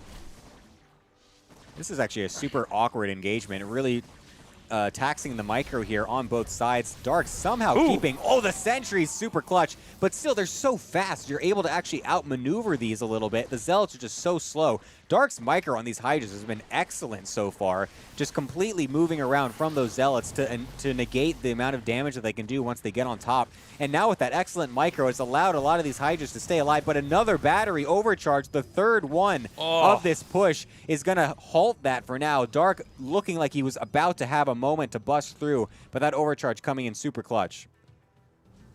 Okay, so he's starting to get more Hydras out here. And again, energy's low everywhere. One force field comes down, but he can basically just ignore it. He comes out to the exterior. He's going to take this gateway out here at the bottom. There's one on the left that's going to fall in a second here. Its shields are just now gone. The pylon over here is going to fall. I think we are right about at the end. There is a core that's been remade. He's going to keep making sentries and stalkers. But the worker count's very low. There's not that many melee units to throw into the front anymore. He already sacked a lot of probes trying to do that. Yeah, this is starting to get thinned out really easily here now that there's no energy on these batteries and no overcharge to go on top of them either. Things are going to thin out, and finally Dark is going to take the win with the 3-hatch Hydra. It's taken a long time, but we finally saw it actually get a win here. I mean, a very StarCraft 1-esque victory. We see that build all the time. Yeah. And we see Protosses lose to it all the time in StarCraft 1. We've seen it actually fail in SC EVO a decent amount of times. A lot of times. Which is, I thought maybe it was going to go away. Apparently not. Apparently they still think it's basically viable. And so, yeah, I mean, we're going to go into Game 2. They have to switch races now. So it's going to be Dark on StarCraft 2 Zerg, Classic on StarCraft 1 Protoss. But again, I got to say, Dark looking very scary back there. I wonder if there was maybe a better opener to go for. For a Classic? Yeah. I think the opener was okay. I think he needed to. I think what he should have done maybe is try to. I think he needed to maybe jump the Hydras a little earlier with the Oracles. He was waiting a really long time with the Oracles, and it ended up when he finally did jump on them, he kind of misjudged. I mean, we don't really know exactly the best interactions for them. We haven't played this whole mod a ton, so I guess he just overestimated just how much damage those Adepts and 3 Oracles would do to the Hydras, and then we saw that the Hydras actually could DPS the Oracles down, and that moment was when it became a bit too dicey for him. So I think the build was fine. Maybe if he jumped on them a little earlier before he got more Hydras, or if he just sat back and just said, okay, never mind, I'm just going to send these Oracles across, kill a bunch of drones, just make sure he can't actually bust through. Because I think when he overextended was when it really started to topple. Okay, well, let's go into game 2. Again, guys, thank you so much for joining us here for Tasteless Time Warp number 3. Right now, it is Dark on Team A, with the 1-0 lead in the ace match, best of 3. We're going to need Classic to win here in order to tie this up. Otherwise, it's going to be the end. Luckily, we've gotten the ace match every time we've done this. So, yep. Very, very fortunate for us. Dark. Oops, somebody left the game. Maybe someone was the wrong race or something. I think Dark maybe was the wrong race. Nice catch, Dark. Damn, look at that. Father of a son, still got the quick wits to get the lobby before we get too deep. Oh, game privacy. He wants his game privacy. I see. Okay.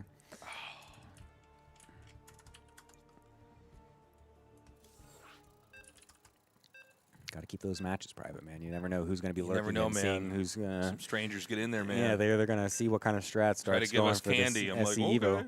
This broadcasted SC EVO match on Twitch is going to get. They're going to see his match get infiltrated. history. All right. We're gonna go into our game now. Again, Classic. Going for StarCraft 1 Protoss, StarCraft 2 Zerg. Let's see what Classic can do. Again, 5 million won on the line here, and it's going to be split evenly between the winning team. All right, bottom right side, playing as the StarCraft 2 Zerg this time is going to be Dark, getting the first win in this final ace match, best of 3. Bottom left side, playing the Brood War Protoss is going to be Classic. Like I said, has to win this to throw it to one more final game. Otherwise, Dark wins, and we get our winners. The GSL champion will also be the Tasteless Time Warp 3 champion. Yeah. The much more important accolade. The TTW3 champion! Yeah. Now, I hope we actually get a game 3. I'm glad we've got as many games of this as possible, because it's just fun to look at StarCraft in a different way. And it is fun to bring people from each of the StarCrafts together, and they can kind of see how the other races in the other StarCrafts operate, and the fact that we can kind of literally simulate this and see how they interact and discover that we still have great games. It's been so cool. Yes, the winner of this does qualify directly into EWC. That's how this works. Yes, that's how prestigious our tournament is. They get $3,000 and they get an instant qualification. It's actually the other way around. It's the winner of EWC qualifies for this tournament. Okay. Yep, that's it. Yeah. Now, unsurprisingly, we've got fast expand again. Unless Protoss is going to be real crazy early on, we pretty much always see, basically a barricade set up and an expansion made. Now, back here for Dark. Dark is just... He's chilling, man. He's chilling. This is a StarCraft 2? Yes. Zerg? Okay, I don't know why. I think I've gone between the two races in this mod so much, I'm getting confused. Yeah. The quickest thing is just to look at just the Queens. production. Okay, I was like, oh my god, they're both StarCraft 1. What do we do now? Oh, no. I want to tell the players we got to restart the game, but there's such a big deal. I'm scared to ask them. We saw Burrow getting made there for a second, but I think that was a miss. I think that was just a fat-fingered. He fat-fingered the B to try and build the Roach Warren, so that's a bit... I was hoping we got something a little bit spicy, but not quite. Will be a fast Roach Warren, though. Is still kind of interesting. Still spicy enough here out of a StarCraft 2 Zerg. Is he going to go just for a big Roach Ravager push is the question, I feel like. I think we saw that do really well in one of the first ones we did. I think Solar did that against like Mini or something like that. And then he won, and then we accidentally were hosting the wrong map, so we got to redo it, and then he lost the second time because he just decided to do the same strategy. Here at the Tasteless Time Warp. But it's okay. It ended up being fine because his team won in the end, so it was not the biggest deal. But it looks like it will be a bit of a Roach Ravager push again here out of Dark for this time as well. Trying to knock Classic down right at the early stages of this game. Did he get a scout? Or just see that there's no third base, maybe? Because he's I don't think he saw the Roach Warren. He definitely didn't see that, but he might have seen the absence of a third. Now, we've had this happen so many times, but it doesn't seem like it's going to go away. Everybody goes for Reaver Tech. This is not, it's not unheard of in StarCraft 1 PvZ, but it's not normal. I think we saw Bisu do some kind of crazy, cheesy stuff with this. But right now in SC EVO, every StarCraft 1 Protoss goes for Reaver. So there's going to be a period in this rush where it looks like the Ravagers are really scary, and then the Reaver's going to come out and it's not going to be scary anymore. Yeah. But if you could do the damage and get in there before this really has time to do much, it could be huge. Yep. We've got Brood War shield batteries also on the cards here, which, if anyone's unaware, you actually have to manually target those to heal. They don't work like StarCraft 2 shield batteries where they just auto-heal. And there's obviously, again, no overcharge. So you have to be able to do that. As you can see, he's just doing a little bit of healing every now and then. Again, the model looks super cool, actually. the porters for this, the modders for this are just so good at this. It's absolutely incredible. But now we have the Ravagers coming in, throwing down bios, trying to kill off these two buildings, as there's not really much range here for Classic. But he does have the shuttle to be able to micro these Dragoons back. Miss micros that a little bit, though, and will just walk right into those bios. So that's going to lose him a Dragoon here. But the Reaver is there a Reaver out? No, this is... Where is this Reaver? Wait, I think it's in the shuttle. Oh, there it is. Okay, I was going to say, I thought he definitely did make one, and definitely did. Huge shots getting thrown down by that Reaver, and this is where it's going to get a little bit tricky now for Dark. Ooh, man, he's going to try to take out one of the last cannons here. The juggling is getting pretty good, but there's not that many HP left. I think he was able to finally get enough units out. I mean, the Reaver micro was so good. 7 kills on it so far, and the cannons had they were just few too many cannons for Dark to be able to bile down, and it made it a little bit awkward for him to actually get on top of the army here. Oh, nice last second split off by that lane. That was actually super sick. That would have been every single Zergling dead right there. Is he going to go in again? I mean, he's just going for it. I mean, he's got 4 more drones on the back end, though, and a lair coming up, so he realizes that he can't quite go for the full kill just yet.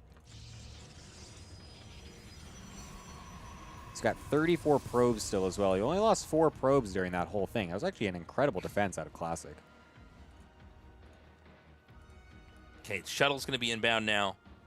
It's going to be Dark over here on the receiving end. A counterattack with these Lings does force another barricade to be set up over at Classic's entrance. Classic does basically brush that off. He's going to be fine.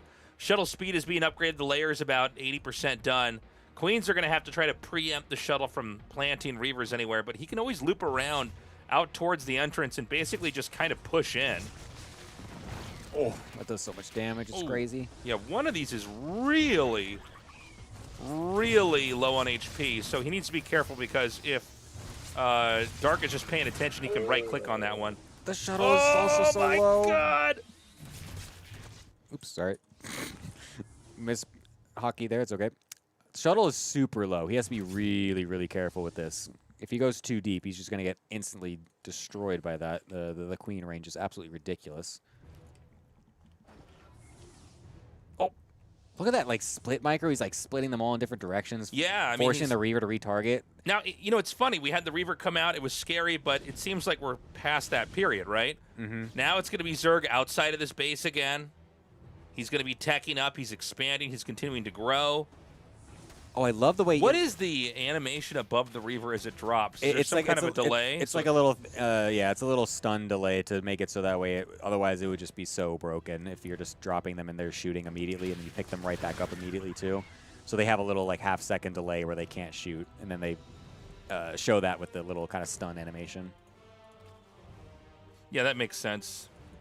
Otherwise, it would be crazy good. In fact, in the original StarCraft 1, the Reaver was one of the things they had to fix because people could load, unload, and it would spam out like 10 Scarabs in a row. Yeah, so it's the same thing here. Oh, actually getting the shuttle is actually huge, though. But the Reavers can just fight. they can just fight the queens. They two-shot them. Thankfully, the queen or the lings are here as well. We'll be able to eventually clean this up. Doesn't get one more shot on the drones there, so all good. Taking the Reaver out's pretty big, though. Yeah. You know, and so this keeps happening in SC EVO games where basically the games start to look like PvPs from StarCraft 1, where it's just Master Dragoon Reaver as they keep expanding, because I think people just are completely fine sticking with Reavers. In PvZ in StarCraft 1 early on, it's kind of hard to make Reavers work that well. Like, good Zergs can kind of out-micro them. But here it just seems like the pathing is too clean. Yep. And so we're seeing players elect to basically go for a different composition as the game develops. Oh, a lot of Mutas already out. We kind of missed this one, but they are in the main base getting on top of some of these probes. Other than the Dragoons, there's really nothing to actually fight against these. But the other interesting thing here is that... Lag. Indy. Indy, get out of the game. All right, go.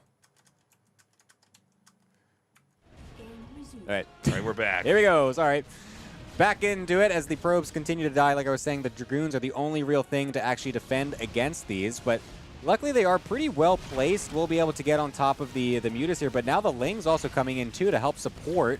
And that's going to mean that these Dragoons over on the third base are actually going to get killed off. And there's a lot of probes here that could easily die as well. Tons of probe damage getting thrown down here. And we're even going to try to jump on top of these Dragoons. Is this actually good? It looks like it, because we could just get a huge swell of Lings on top of everything. And Dark is just coming out with a massive army. Didn't make any drones behind all of this. And is just jumping on top of absolutely everything. Yeah, you know, if the Reavers are picked off, it's really hard to make anything work. You know, Dragoons alone are not good. Dragoons are great because they can cover the Reaver and they can also hit Mutalisks and deal anti-air. But when the Reavers are picked off, suddenly it's a lot harder to make this work. Is that a Corsair? Zoom in on it. Yeah, look at that What? thing. Oh, it totally looks like a Corsair, too. Oh, it's so good. Look at that. Oh, my God. It looks like a crown I want to wear on my head. That looks so sick. That looks so much better than what the SC2 Corsair looks like from the campaign. That's wild. Yeah. Okay, so Lings are continuing to mass up outside here. Zerg, I think there's actually, Mutas in the main doing some damage. The crazy thing is that Dark was doing this off of like 35 drones the whole time. Like after the initial Roach Ravager thing, he just insta-tech switched into Mutas and like barely made any drones. And now he's just running circles around Classic because he's got nothing to actually do to deal with this. He's like not well positioned to deal with these Mutas whatsoever. Somehow the Corsairs are just not in the right places at the right time. They are very fast though. Should be able to actually catch up to these.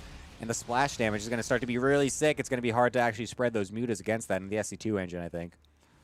Yeah, that's a good point. The Corsairs are going to be very punishing, but there are Corruptors out here. And I just think even Massling alone is going to work on the ground here. It just seems like it should be fine. We've got Templars coming out here. We could see an Archon morphed. It's not uncommon to have, you know, Corsair Zealot Archon push. Now, I think if Protoss overextends here, the game will end. And I love the fact that Dark's going to go inside the main and just try to hit the, try to hit the workers here. Yeah, this is going to be so much damage. We've been killing so many workers this whole time. Corruptor's also coming in to zone away the Corsairs. Very well done by Dark. You can see him just pulling them apart, instantly focus firing that low health one as well, and then bounces out right when everything starts to come in. Dark is doing this really, really well. Excellent execution here. It's kind of interesting because Classic's going to have +2 attack here as well with +1 armor. He's got really good upgrades, and his army is just, in general, very strong. But Dark is just doing such a good job of outmaneuvering and just has so many units in general that it's going to be really hard for Classic to ever get a good engagement out on the map. Look at the Archons, too. Oh, my God, dude, these models are so sick. Yeah, that looks so good. It really does look like a StarCraft 1 Archon, too. So the Corsairs can clear out the Overlord. We're having a very common StarCraft 1 Protoss dilemma here where you can't quite get out of your base. The Zerg is basically able to move around and do a lot of damage, but the Zerg hasn't taken that much of the map, and this isn't like a Lurker Contain, you know, or kind of Mass Roach or anything that could be similar to that. This is one where, like, look, Zerg's on 3 bases. I think there's probably a drone at the 4th. I think that's what's happening at 6 o'clock.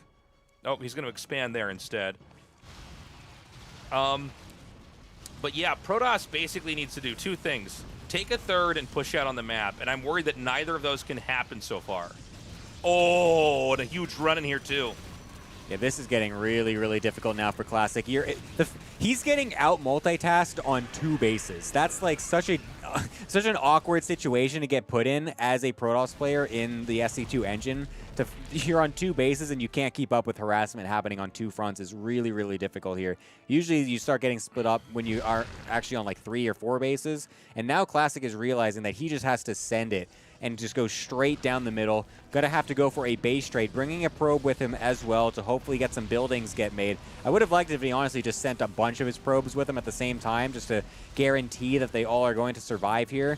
So now it's gonna be up to Dark to find the damage to be able to then force this base trade into a successful situation, considering he's been winning basically this whole time, because this army of Classic is actually now really threatening. Now, Classic has done a crazy amount of damage. He has 3 Archons. This is mostly Ling Mutas, so let's keep the dream alive for a little bit longer here for Classic. I think it's going to be very tough, but the reality is both the third base and the natural expansion for Zerg are gone. He's actually hiding extractors everywhere, so Dark telegraphing that he's not necessarily that confident with this. The problem right now for Protoss is that there are no hidden buildings. Yeah, we need to make something. He's got a probe in his army somewhere here. He needs a building. Does he have one? He does. At least it was there until, okay. Oh, okay. Split up over here. Thank God. Yeah, I was getting really close there for a second. Actually, a couple of units were in production here, so actually those got canceled from the buildings line, so that does give Classic a little bit more money. But again, he's only got a single probe. He only was able to sneak 1 probe out during all of this. And Dark, on the meantime, has so many drones alive and so many more opportunities to hide buildings everywhere. It's going to get really difficult for him to actually find where all of these buildings are. And now these Zealots also getting surrounded by the Lings and the Mutas. That's basically half of Classic's standing army right now, and that is not what you want to have happen here. He's just trying to now turtle behind these 2 pylons, making sure that they don't get dived. So I believe this is unwinnable for Protoss. You can stay back and protect the pylons and hope the Zerg will overextend. And if the Zerg overextended, maybe those 3 Archons kill everything and you go push out and win. But I think it's pretty obvious to probably everybody watching, all that Dark has to do is sit back and start to make drones again and develop an economy. Yep. Now, he doesn't know how much money is in the bank right now, but I'm sure he suspects there's not 400 minerals waiting to be spent on a Nexus. Yeah, it would have been placed by now if there actually was, but he sees where the 2 pylons are. He knows what's happening. Classic realizing that nothing has been revealed, so he realizes that there is actually a hatchery still on the map somewhere, which is just the worst fear to have when you are sitting here with only 2 pylons, and they are going to get jumped on. Nothing left to defend them. The army completely on the other side of that, but he still does have that pylon. Ooh. Probe alive, but unfortunately targeted down. Dark, the Time Warp, Tasteless Time Warp champion. Who cares about GSL? Who cares about GSL? He's winning that the most important stupid event. Tournament. He won the Tasteless Time Warp number 3. Yeah. Congratulations. So Team A, Dark, MC, Hyun, and Gumiho have won. Special thanks to all the players who showed up. Team B, Classic, MVP, Saxer, and TY. The Korean casters, Caster Muse, Kiwian, Crank. I hope he's feeling better. I know he was sick today. I don't know if he was able to spec the games. Indy as well. Even though you lagged a little bit in the games, Indy, you got out right away when Dark yelled at you. Yeah. Indy out. Yeah, and then the moment he's out, he's like, ready, go. Who else? Obviously, our sponsors at loot.realms. Check them out and use the command realms. They are integrating blockchain into gaming. They are supporting the stream. Thank you for the subs, Fish. Appreciate you. Ezra, I saw you subbing in there as well. Everybody who subs, I appreciate you guys. But yeah, check out our sponsors at loot.realms. They are making the prize pool possible. We're putting up a lot of money so that these guys have something to fight over. Go to tastelessthreads.com. Thanks to Tasteless Threads. Yeah, the merch was great too. I could have just been naked. You guys could have been looking at my pepperoni nipples, but instead I got my merch on. So go to tastelessthreads.com. Check that out. What else? Oh, thank you, Gemini, for being so great. Oh, thank for you, observing. Tasteless, for having me on. Yes. Thank you. Yeah. You guys can follow my Twitch, I guess, Gemini SC2, if you want to see some more stuff. I'm doing some casting in a couple hours, actually. Also, another super awesome, prestigious tournament is the All Things Protoss Team League, and that's what I'm doing over on my channel. It's actually a fun little community event that we do that's actually got a whole bunch of community-funded prizes as well. We have $1,200, actually, for this Team League that we have, so it's actually pretty cool. So, yeah, come watch that if you guys want to. It's really fun. It's really just kind of chill, fun time, just relax games, funny games as well with some little bit lower level players as well as some higher level ones. So it's just kind of fun time. So stick around for that if you want to. Check that out for sure. Where can they find you? What's your Twitch channel? Gemini SC2. 2 Gs? Just one. Just one. I know. I made it really hard with all my different names on every favors, man. I know. I didn't think too much about that. Let me get out of Star. Can you just get us out of StarCraft, and then we're going to find somebody to raid. Guys, if you have a spare Twitch Prime, don't let it go to waste. Again, thank you everybody who supported the stream today. We're going to be doing Battle Aces next. What is it? Today's Saturday, right? Yes. Okay. So I think I'm going to have tomorrow off. I got to take care of some real life stuff. But I'll be on around 1:30 p.m. to 6:30 p.m. KST. Who is streaming that we can raid? I'm trying to see if there's anybody. Let me just see who's on my friends list here.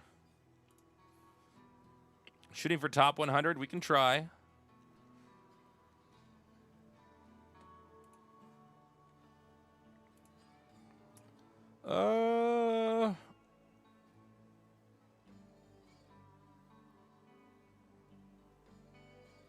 Let us raid.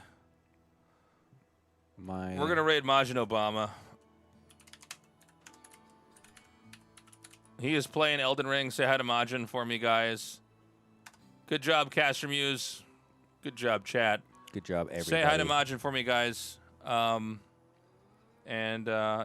that's it. Gemini and Tasteless signing out. Bye-bye. See you guys.